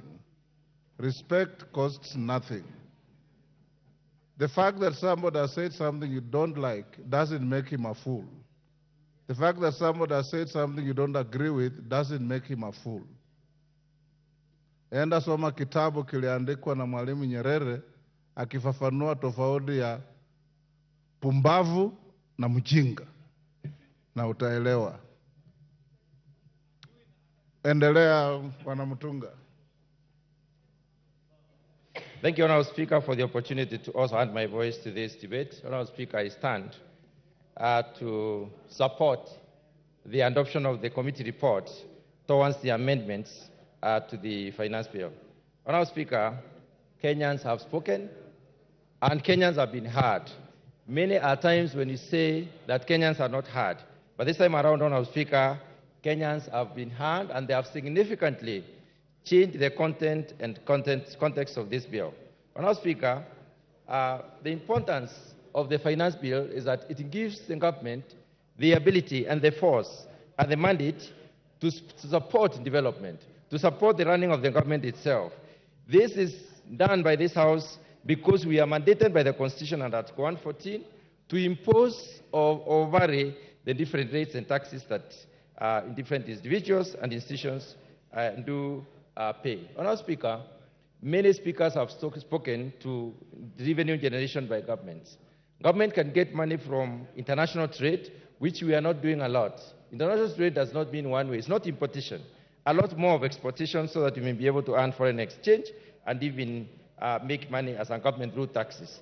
Strengthening of the shilling is another one, but I want to dwell a lot more on the corporate and individual taxes. Honestly, this is the main source of income for this country, and therefore for us to be able to even engage in manufacturing, for us to be able to diversify the sources of revenue for our economy, we must be able to get money to invest. And the only way we can get this money is through taxation. Honourable Speaker, imposition of taxes sometimes will help us in various ways. Let me look specifically at the import substitution. Honourable Speaker, say for the foreign exchange increase, the imposition of the taxes also increases the possibilities for employment. We have very many Kenyans out there who are not employed, and we need to have them employed by creating possibilities for them. There are specific provisions within the report which basically vary the taxes. For instance, excise duty on potatoes, onions, and table eggs. I would like to dwell on this for 1 minute, Honourable Speaker. When we import potatoes, we make sure that our farmers do not produce. When we import onions, we export labor for our farmers. We bar them from producing. When we import eggs, for the table eggs, we make sure that our poultry farmers do not have market or they cannot sell competitively. So, Honourable Speaker, barring those ones through taxation on position of import duty is important. But there is a specific egg that is excluded, and this is the viable egg, which is basically used for production of day-old chicks. That is an input. It is not for the table. Honourable Speaker, eco levy has been introduced in some of the issues, and I want to specifically dwell on the tires. Honourable Speaker, many of the people speaking in the social media are alluding to the fact that tires especially for the wheelbarrow, for the motorbikes and others have a tax. The tax has been removed, and it is important for Kenyans to know that the motorcycles that have got a duty on them and those that are fully imported when they are fully assembled, not the ones that are assembled in Kenya. Specifically on agriculture, Honourable Speaker, the VAT on cane transportation has been waived off, and this is important for purposes of reducing cost to the farmers. Let me talk about the issue of alcoholic beverages. Honourable Speaker, the movement from levying alcohol on quantity and specifically going to the alcohol content is important because it will bar our young people from engaging in very concentrated alcoholic substances. Honourable Speaker, there has been an exemption of duty, a proposal for exemption of duty within this report for the beverages originating from sorghum, millet, and cassava. What this does, Honourable Speaker, is basically to to improve the production of these particular commodities and therefore encourage production of other beverages through them. Honourable Speaker, there has been improvement within the report of disposable income. This is as a result of, for instance, levying 5% of the gross income on the per diems as the waiver, which will increase the disposable income as opposed to the previous 2,000.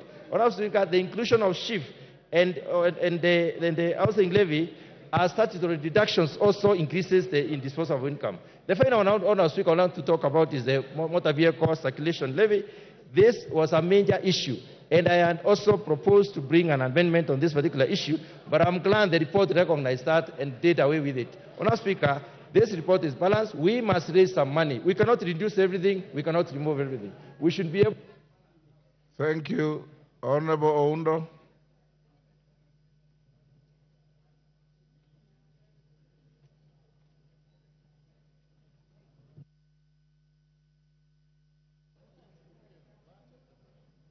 Thank you, Honorable Speaker. It has been a long wait, but it's worth it for the people of Funyula and the people of Samia. Honorable Speaker, on the onset, a finance bill is meant to cure two issues: to make proposals for revenue raising for that particular financial year, and to make administrative changes to existing financial or revenue raising measures and taxes of that kind of a nature.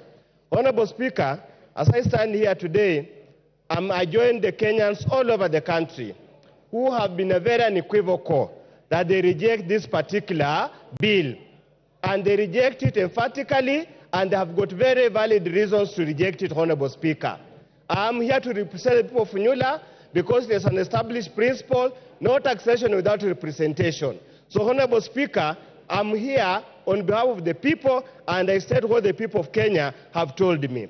Honorable Speaker, just perusing through the draconian measures contained in this bill, Honorable Speaker, clearly indicates that drafters of the bill are sadists, are impervious to the suffering of the people of Kenya, and I call upon the cabal and the coteria that presented this bill to go and soul search and find out, are they part of the Kenyan people or are part of the oppressors? Honorable Speaker, in all fairness, how would you impose an income tax on an asset? How? I mean, a car is an asset. It's not an income generating activity. How do you impose income tax on an asset? Honorable Speaker, how do you impose income tax on the very basic things? Bread, sanitary pads, whatever they call it. In our days, they used to call them napkins. Now they are called pampers. During our days when we were parents, they were called napkins. How do you impose VAT and increase the cost of all those things in such a draconian manner in hard times, Honorable Speaker? Honorable Speaker, they will pontificate that they have made changes to the bill, that the benevolence of the Almighty, whether the Almighty God or whatever, has instructed them to make changes to the bill. Honorable Speaker, and I still hold my position that a committee report does not navigate or does not negate a bill. It's just a committee report. It can either be carried or it can be failed. So I want to tell Kenyans wherever you are, this is a red herring, this is a gimmick, do not fall onto it. Be relentless in your push, be relentless on harassing your MPs to make sure they protect the rights and interests of the Kenyans, Honorable Speaker. Honorable Speaker, as we stand here, we have passed two finance bills under this regime. We have passed this second one, we passed the first one, this second one, under this regime. They keep on gloating that we have reduced the fiscal deficit, that from 6 point something to 3 point something, Honorable Speaker. And I want Kenyans to understand this. Any reduction in fiscal deficit must be commensurate with improvement in GDP growth rate. Honorable Speaker, the GDP growth of Kenya has stagnated at 5%. And the World Bank estimates this year indicates likewise it will remain the same at 5%. So the so-called fiscal reduction of fiscal deficit is a paper story, has no impact at all on the ground. Honorable Speaker, we need to be very careful. This is a country of close to 50 million Kenyans, and all Kenyans must be treated equally without discrimination. Honorable Speaker, imposing a tax or some kind of raw material, clinker, so that you benefit, you improve the economic value of a particular player in the industry is unconstitutional and is extremely unfair. As I conclude, Honorable Speaker, I really want to send a message to the President. And if he has read the book of Chinua Achebe, Okonkwo was told, this boy has called you father, don't kill him. He went ahead and killed him because he has been told by customs to kill him. IMF, Brinted Wood, and the USA is telling you to kill Kenyans, but the Kenyans are crying, the blood of Kenyans will remain in your hands. Thank you, Honorable Speaker. I oppose. Naomi Wako. I have the mic. Thank you, Honorable Speaker, for allowing me to add my voice to this very important debate on Finance Bill 2024-2025. And from the onset, I confirm that I support and also congratulate the committee led by Kimani, as he has done very well together with his committee, and also having gone through the report. I congratulate the committee because they have put into consideration the many concerns that Kenyans have brought through public participation. As I say that, Honorable Speaker, it is unfortunate that our young people have been on the streets for the last few days, and some of them have gone through challenges because of that. Others have been injured, and that is just because somebody somewhere is spreading lies, talking a lot of lies to the nation and misleading the nation. It is unfortunate that today we are here debating on finance bill and also telling Kenyans how that finance bill will help us to facilitate the budget that we passed last week. Honorable Speaker, I have been visiting some of the ministries, and anytime you go to the Ministry of Transport, you go to Health, and you go to different ministries, you find our honorable members, colleagues, waiting to be served and demanding for projects to be taken to their constituencies.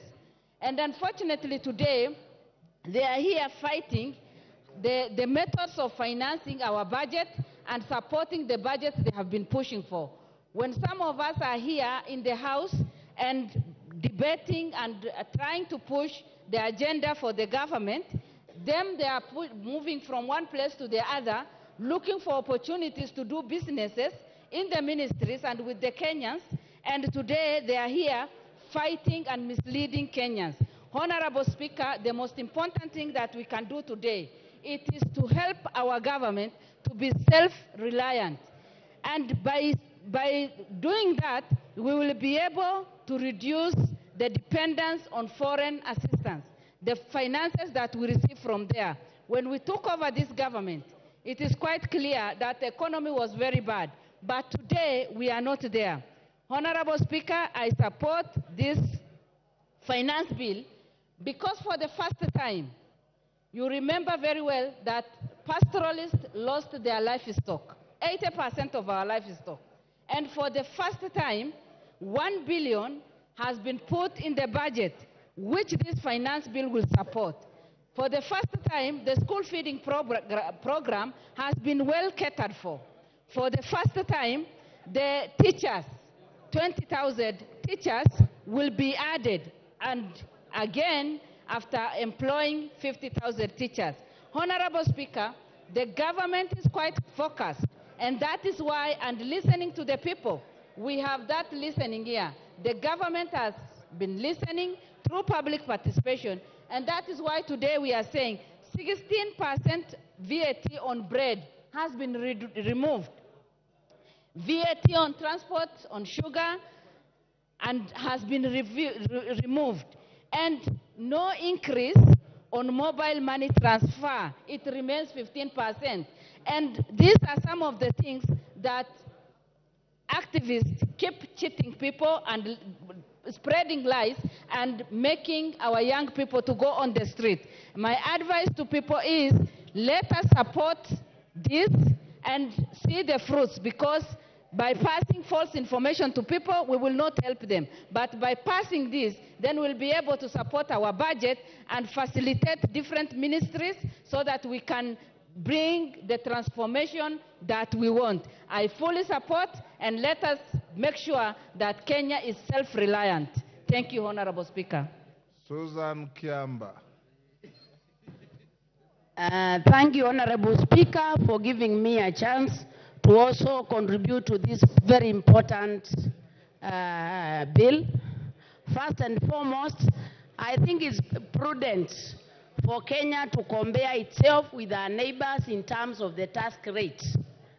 But I think it is evident that as we compare ourselves with other peoples in the region who are taxing their people much more than us, we have to look at the local context where our Kenyans are. Kenyans now are economically at their knees, very vulnerable.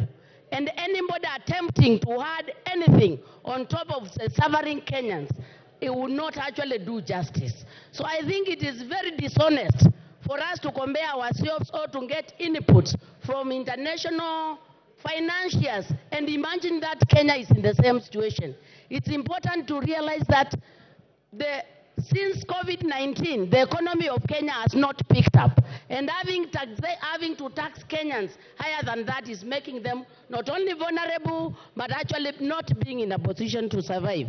Secondly, this debt we have been talking about, everybody says we are taxing them because we have to pay our debt. And I say, right, we have to pay our debt. But this debt has been acquired over a period of 61 years. You cannot acquire debt in 61 years and you want to do away with the debt in 2 years. That means overburdening the people. We have to be strategic in dealing with the debt. We are not dying tomorrow as Kenyans. We need to pay the debt in a manner that enables our people to continue to grow. So when I hear this passion of wanting to tax Kenyans so that we pay a debt, we need to recognize that this debt is very old. And we need to be strategic and deal with the debt for the next 5-7 years. And that way will allow our Kenyans to survive.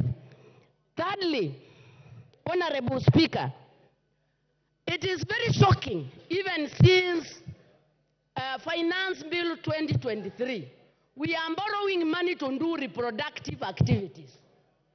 We say we are poor, we need money. But the little money we get, we go and put in housing. We go and put in health care. While I accept these valuable things, but you cannot have the few coins you have, instead of putting them in something productive, you put the small coins in a dead hole.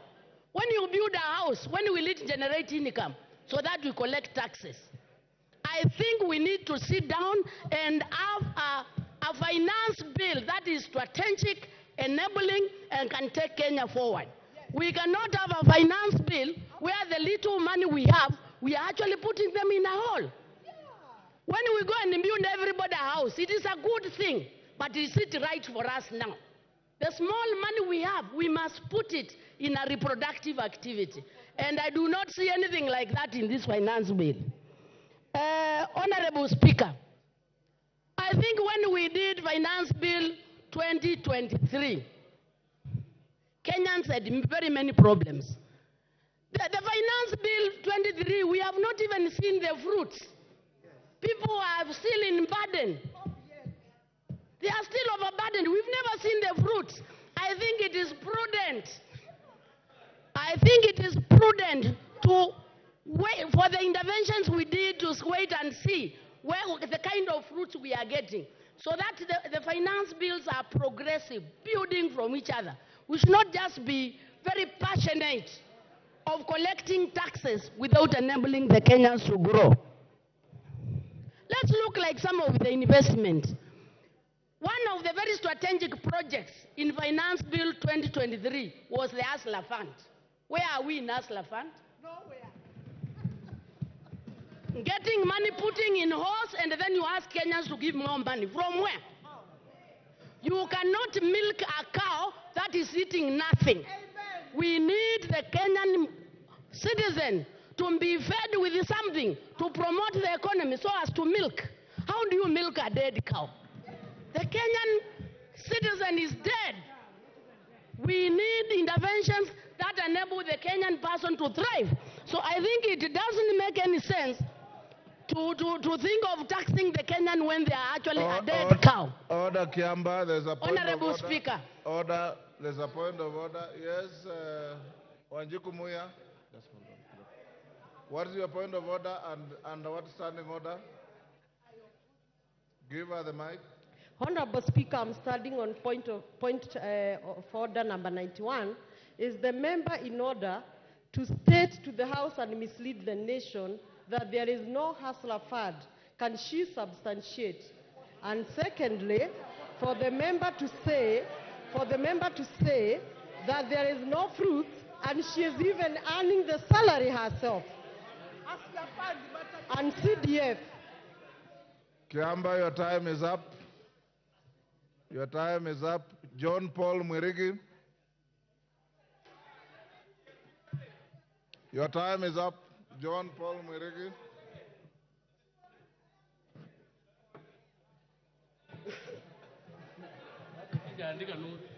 Check. Okay, thank you very much, Madam Speaker. Madam Speaker, I rise also to contribute on this motion, on this bill, Madam Speaker. Madam Speaker, the Kenyan citizens, Madam Speaker, sent us to this House, Madam Speaker, to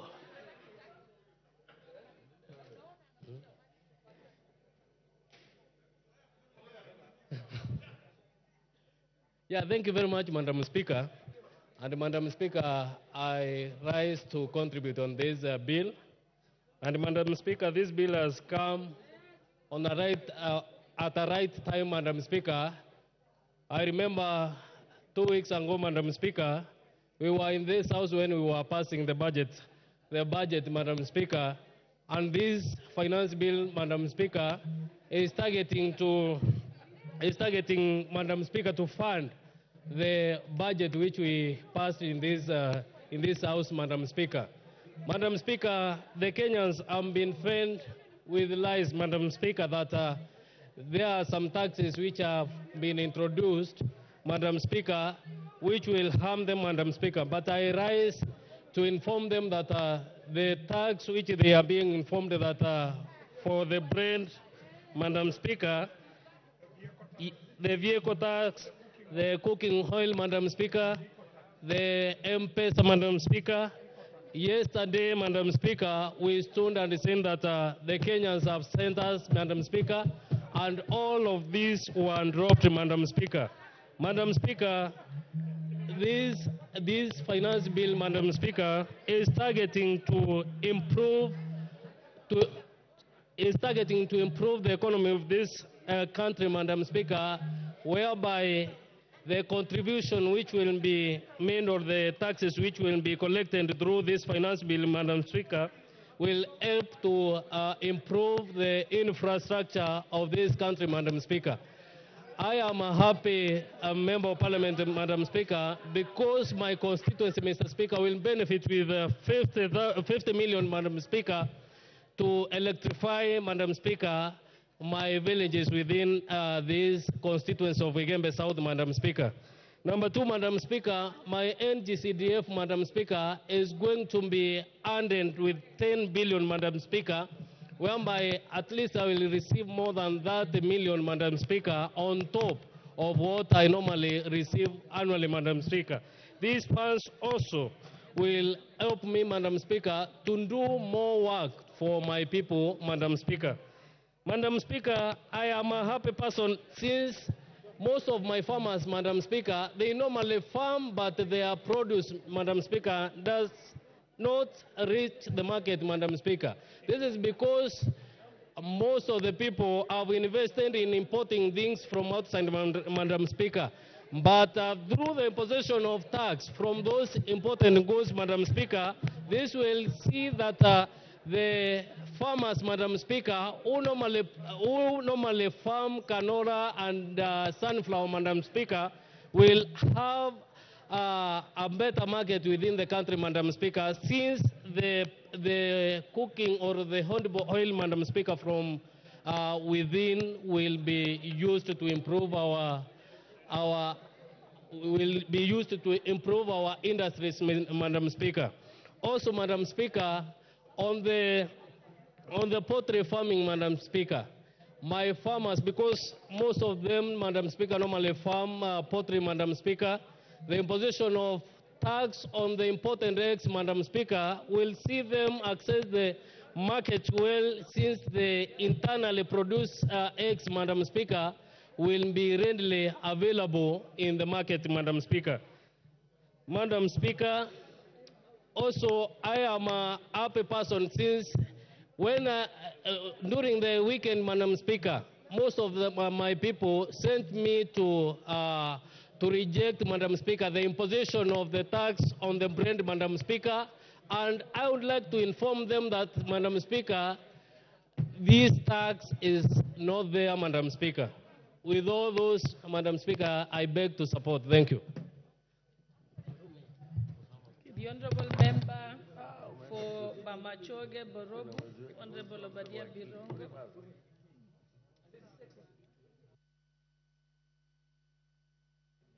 Thank you, Madam Speaker, for affording me the opportunity to address this House. I was going to address the issue of the proposal by the government to increase the RML from 18 to 25, but thankfully the chairperson for the Committee for Finance and National Planning actually said that there is no such thing in the bill. Because of that, I am going to switch my attention to the events of yesterday.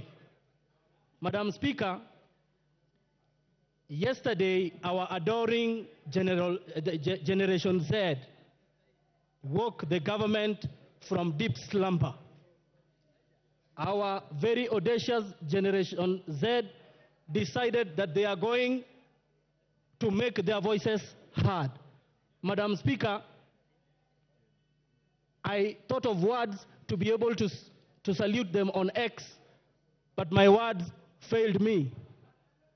Madam Speaker, I was wondering, since I didn't do them justice on X yesterday, and this is the point at which I want to ask for the attention of every member here, because this generation is our future.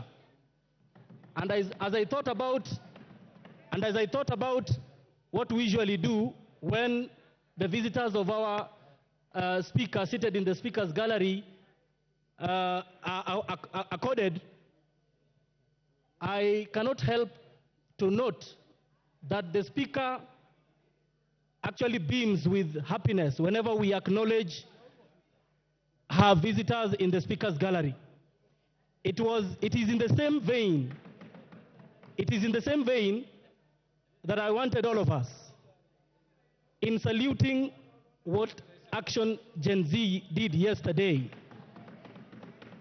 and noting that, Madam Speaker, that Gen Z actually represent the best of our country, and that yesterday they were only exercising what is very clearly in our Constitution, Article 1.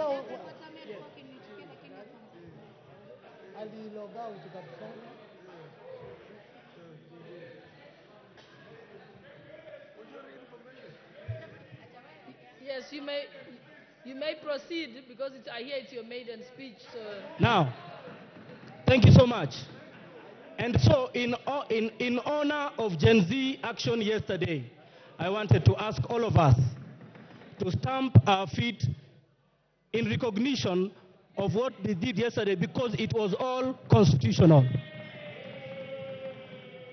Thank you, Madam Speaker. I thank you.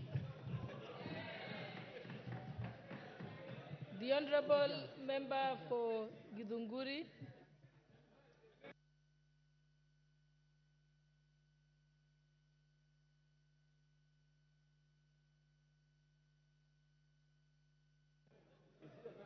Hello.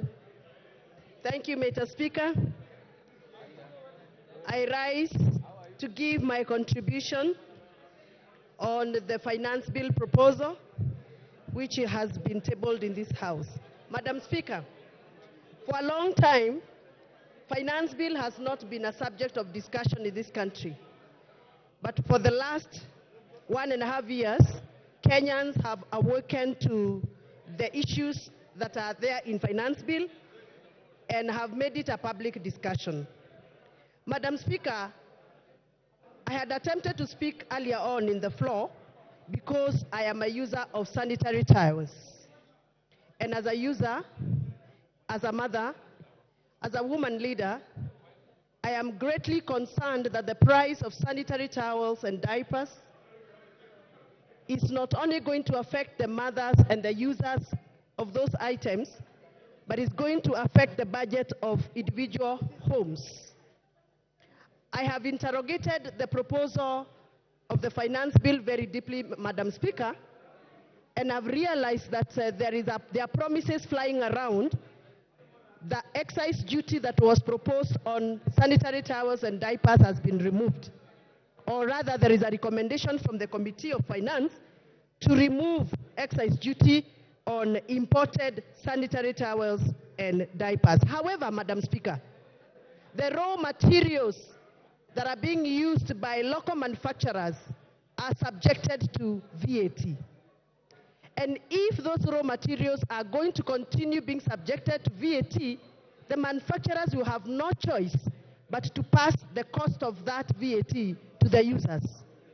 And therefore, Madam Speaker, if we do not remove VAT on raw materials that are making sanitary towels in Kenya for local manufacturers, we are still going to have expensive sanitary towels and diapers. Madam Speaker, currently there are children who do not go to school when they are on menses because they cannot afford sanitary towels. If we add extra price on cost of sanitary towels, we are going to deter lives of many girls who can become powerful women in this country. Madam Speaker, in the spirit of making laws, we cannot make laws to obscure other laws. I have gone through the finance bill proposal and have noted that there are various proposals that have been put in the finance proposal that are going to deter us from implementing the laws we have made previously in this House. Madam Speaker, in the respect of that, I note that we have agreed a proposal to amend the Data Protection Act. Data Protection Act of 2019 is a law that we made in the previous parliament to protect our personal data. I know members of this House, I included, have received numerous messages from members of public. Where they got our numbers from, I don't know. Whereas we cannot blame them because maybe they are operating from a situation of pressure. It is against the law to share members' numbers. As they do that, Madam Speaker, we are protected by the law. What about if we allow us to amend that law and allow anybody to access our personal data, including financial data? And therefore, Madam Speaker, I am of the opinion that we must be very careful so that you don't make laws that are going to make other laws not operational. Madam Speaker, I represent farmers. And I would have been very excited to hear that just like we have given VAT exemption to the transportation of sugarcane, which I am happy about, we also provide the same provision for the farmers who transport milk, who transport avocados, who transport macadamia, tea leaves, and coffee. Madam Speaker, I understand that we want to make sure that we lower the cost of operation for sugar millers so that they can lower the cost of final product to us, which is sugar that we consume in our tea. But we also consume milk, and we also want to lower the cost of production of milk so that we can have affordable a cup of tea. And therefore, I would request this House to consider to also provide and extend the same treatment to my farmers in Githunguri. With those very many remarks that I have made and I have observed, I am still not convinced that I should support. The Honorable Member for Homa Bay.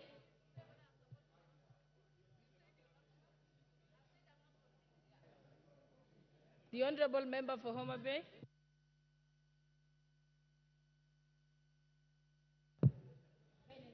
Thank you so much, Madam Speaker, for giving me this opportunity to also debate and make contributions on this finance bill. Madam Speaker, I rise to, from the beginning, I say that I reject this finance bill. Madam Speaker, the reason as to why I'm saying I'm rejecting the finance bill, not just rejecting partially, but in totality. Because, Madam Speaker, this is a finance bill that from the onset, there is always increased taxation, item by item, detail by detail, up to the end. I want to say, Madam Speaker, because I recognize that we were advised by the Honorable Speaker Wetangula that we can present our contributions based on linkages, based on our opinions, based on the budget, and based on the finance bill that is current on the table.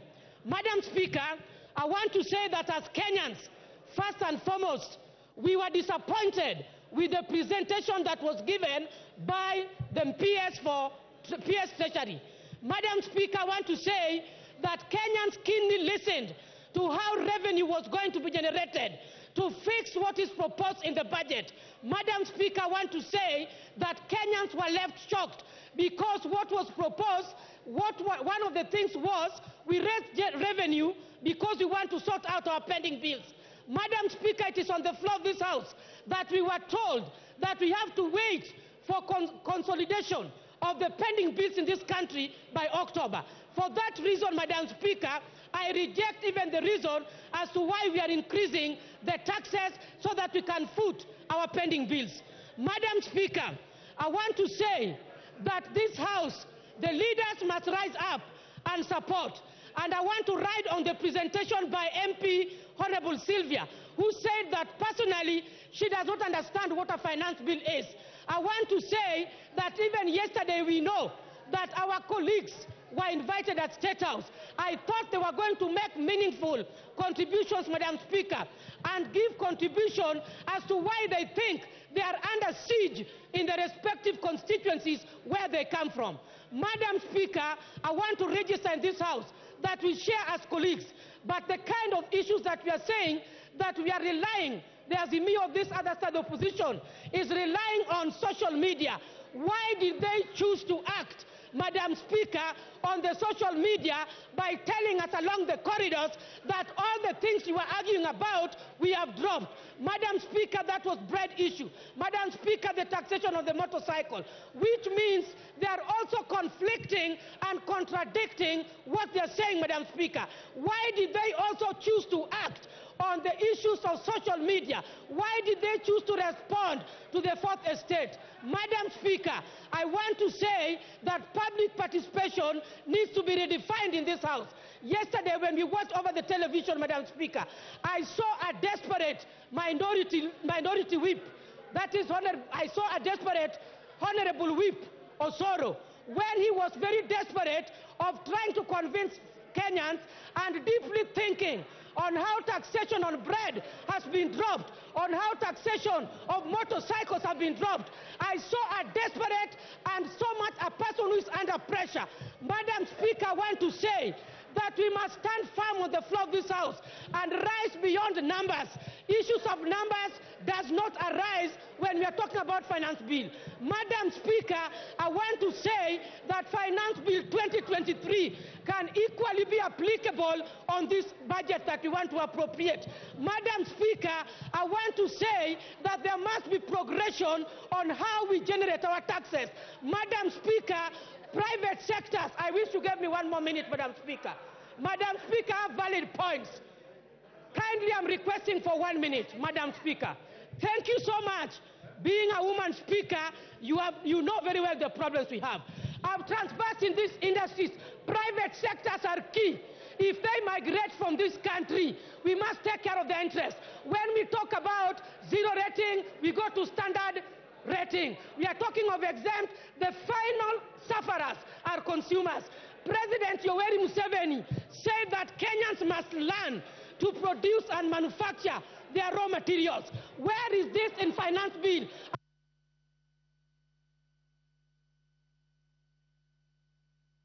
Thank you. The Honorable Member for Alego Usonga, Honorable Samuel Atandi. Thank you, Madam Speaker. Madam Speaker, I want to make a few observations. Madam Speaker, the anchor document that the finance bill draws its contents and which we passed in this House is known as budget strategy paper, medium-term budget strategy paper. Madam Speaker, that document, if you look at it, it is anchored on two important principles. The first principle is that the budget document needs to be predictable. The budget document needs to be predictable. The finance bill needs to be predictable. It also needs to be certain.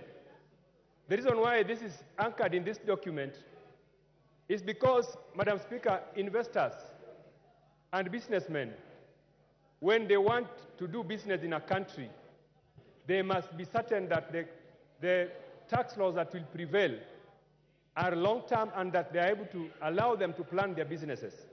Madam Speaker, before I joined Parliament, I used to work in the banking sector. And Madam Speaker, we could engage business people and we help them to draw strategies for business.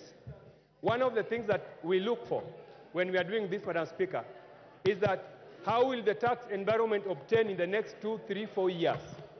Madam Speaker, if you look at this tax bill, if you look at this finance bill, Madam Speaker, we just did finance bill last year. And even before the businesses take advantage of the finance bill which we enacted, the incentives which we provided, shortly we have a new finance bill which is overturning those benefits. Madam Speaker, this is the reason why, Madam Speaker, I want to oppose this finance bill, because it is taking away the benefits that we gave to businessmen just the other day and taking them away. Madam Speaker, for instance, a tax like import declaration fee. In the last finance bill, we had lowered this tax because we realized that there are so many raw materials which our companies need, our industries need, which we must import. Now, in this finance bill, that tax has been raised by 1%. Honorable Speaker, this is going to hurt the manufacturing sector. I have heard many members claim that this finance bill is good for manufacturing sector. It is not, because the raw materials which we are going to rely on to produce, and this country does not produce a lot of raw materials, we are going to import them at a high fee. Secondly, Honorable Speaker, there are some taxes that have been introduced, such as VAT on financial services. Honorable Speaker, only 14% of Kenyans are enjoying banking services. In most African countries and developed countries, you find that about 50% of citizens are enjoying banking services. Now, if we introduce 16% VAT on financial services, Honorable Speaker, you are telling many Kenyans not to enjoy banking services. This is going to be a serious drawback in our campaign to have many Kenyans get banked. But Honorable Speaker, this also applies to the new tax which we are introducing on mobile money transfer. Honorable Speaker, there's a tendency for this House to continue to tax money transfer services. Last year, the excise tax on money transfer services was 15%. We are trying to raise it to 20%. Honorable Speaker, we need to realize that just sending money is not really production. So if we continue to tax people because they are using money, mobile transfer services, it is very unfair. Honorable Speaker, as I conclude, one of the reasons why we do not meet our tax targets is because of something we call taxpayer morale. Honorable Speaker, the reason why somebody will willingly pay tax is because if their morale is boosted. This bill does not boost taxpayer morale, and I foresee a situation where taxpayers will refuse to pay their taxes. And this is happening, Honorable Speaker. If you go to KRA, the officers in KRA are merely collecting bribes because taxpayers are refusing to pay tax. They rather keep the tax and when officers of KRA go, they bribe them. So, Honorable Speaker, we need to have a tax regime that promotes taxpayers to have morale so that they can willingly pay tax. Otherwise, Honorable Speaker, I oppose. Thank you. Thank you, Honorable Atandi. Mary Masse. Honorable members, if you have spoken, please log out. Oundo, you have spoken, you are still on the screen. Otienda Mola has spoken, is still on the screen. You block other members from appearing on the screen. You've logged out now. Thank you. Mary Masse. Thank you, Honorable Speaker. I've been queuing since morning. I thought you had forgotten that I'm here. Honorable Speaker, from the onset, I want to appreciate the chairman of the Finance Committee, Kimani Kuria, and his entire team for a meticulous job. The manner in which you have handled the making of the finance bill is indeed commendable. Having said that, Honorable Speaker,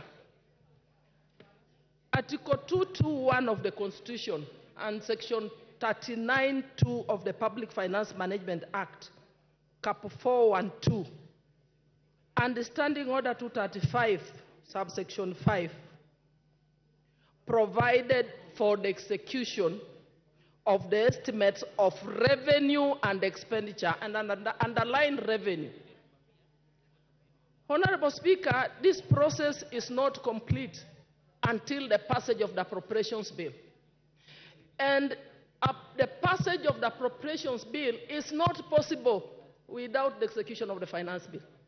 And therefore, Honorable Speaker, it's against that backdrop that we are discussing the finance bill, which speaks to the revenue-raising measures, without which we shall have no budget. What we adopted are just estimates. So, Honorable Speaker, I want to commend the Finance Committee because they followed the due process. Once the proposals on the finance bill were submitted to this House and committed to the Finance Committee, they had to subject the finance bill proposals from National Treasury to public participation. And therefore, to hear colleagues allege that why has government now decided to bring amendments this late, or to demystify the notion that the Finance Committee were pressurized. Honorable Speaker, the Finance Committee had to listen to Kenyans, get the views of the Kenyans before recommending amendments to the finance bill. Honorable Speaker, we are here as representatives of the people. We are the watchdog. We are the ones to oversight the executive. That is why when the executive proposes anything, it cannot just be passed. There is a committee that does the scrutiny, the review, they have to discuss, they have to do public participation, then make recommendations to amend and bring to this House for all of us to adopt. They do that on our behalf. So, Honorable Speaker, I know it's been a difficult time, not just for Kuria and his team, but the entire House. We have received threats, blackmail, attacks on social media. Reject the bill. Reject the bill. And I want to ask one question here, Honorable Speaker. Allow me use an analogy of a bag of banana or a bag of potatoes. If you have a bag of potatoes and there are 10 or 15 rotten potatoes in that bag, are you going to throw away the whole bag of potatoes because of the 15 rotten ones? Or you are going to remove the 15 rotten ones and throw them away and carry the rest of the bag to the kitchen and prepare a delicious meal? Honorable Speaker, I am here to represent the people of Teso South. They have given me the mandate to represent them.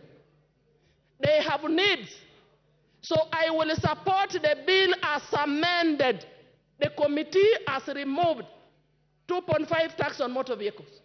The committee has removed 16% on edible oil. The committee has removed some of the most contentious proposals that Kenyans did not agree with. They are proposing to remove, and we will be passing them during Yes, the time. hold on, Irene Mayaka, what is the problem? Thank you, Honorable Speaker. Honorable Speaker, this is something that I've just noted from my senior, who I respect a lot, and other members. We are not talking about the bill as amended. The bill has not yet been amended. It is the report that is introducing amendments to the bill. So we need to be very clear on that particular fact so that we do not mislead Kenyans. She's actually not out of order because I heard her say the committee has proposed. What did she say? No, order. Yeah. If that's what you said, Mary, you're out of order. No bill has been amended, but there's a proposal from the committee to amend the bill. So you have two documents. The bill as is, the committee report with various proposals, including those amendments. So if you want to talk about changes in the bill, talk of proposals, because we have no amendments yet. Honorable Speaker, I mean proposed amendments that the committee has recommended as per this report. And Honorable Speaker, allow me point one. Yes, thank you, Honorable Speaker. Honorable Speaker, I'm saying that the committee has made proposed amendments to the finance bill. The way it was originally, I want to agree with Kenyans, there were proposals that were contagious that we must deal away with. So I will support with the proposed amendments, and in particular, I want to respond to one proposed a VAT on financial services, on internet, which was going to affect especially the Gen Zs that you're talking about, the hustlers who are the students in universities. The proposal to remove that, to delete that proposed tax is indeed commendable. Dr. James Nyikal. Thank you, Mr. Speaker, for giving me this opportunity. I really appreciate. Order, Nguna, what is the problem? Mr. Speaker. CNN, what is the problem?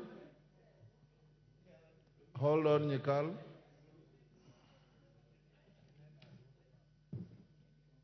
Yes, CNN. Mr. Speaker, sir.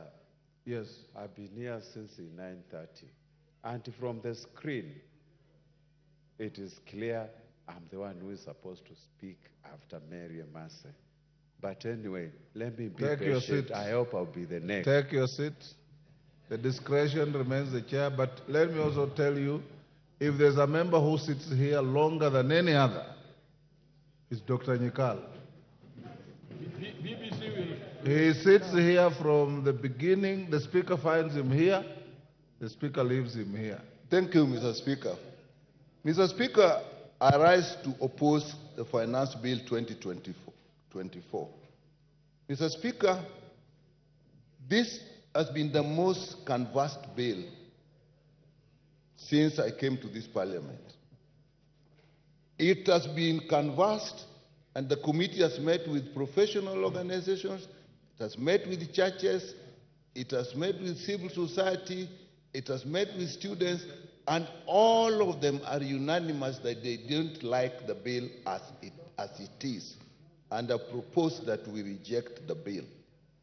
And Mr. Speaker, you have seen even yesterday, in just anticipation that the bill will be discussed, the demonstration, the picketing that was in this town. And Mr. Speaker, this time the people who are picketing, if you looked at them, are very well educated people. If you listen to what they're saying, people may be thinking that they were mobilized through social media and so on. But those people have read this bill, and they know what is the bill. I dare say some of them may have read this bill better than us. And Mr. Speaker, the reason people are up against, the people of Kenya are up against this bill is we had a bill last year which actually people are suffering from. Now we bring another finance bill. They are still suffering, and they have looked through this one and they do not see hope. We represent the people of this country. And why is it that they're reacting like that. Mr. Speaker, if you look at this bill and the clauses that they didn't like, I'll come to the report later. Look at the motor vehicle levy or tax. It is illegal. They know it. An asset is not an income. It is there. And when you do that, all people suffer, not just the people who own vehicles, because it will include transport vehicles. If you look at tax on digital market, and that I think is why the young people are out. They have no jobs. These are educated people, and they're using the digital marketplace to actually earn a living. TikTok, content creation, and so on. We have even ourselves put hubs in our constituencies, and the Ministry of ICT is putting hubs and encouraging these young people to actually use them. We are now levying tax on that, and we do not have jobs for them. If you look at the VAT on bread, it's never been heard of.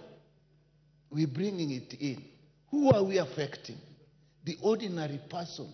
Bread is a staple food. Mr. Speaker, if you look at VAT on vegetable oil, when some months back, we had a big problem with the price of oil.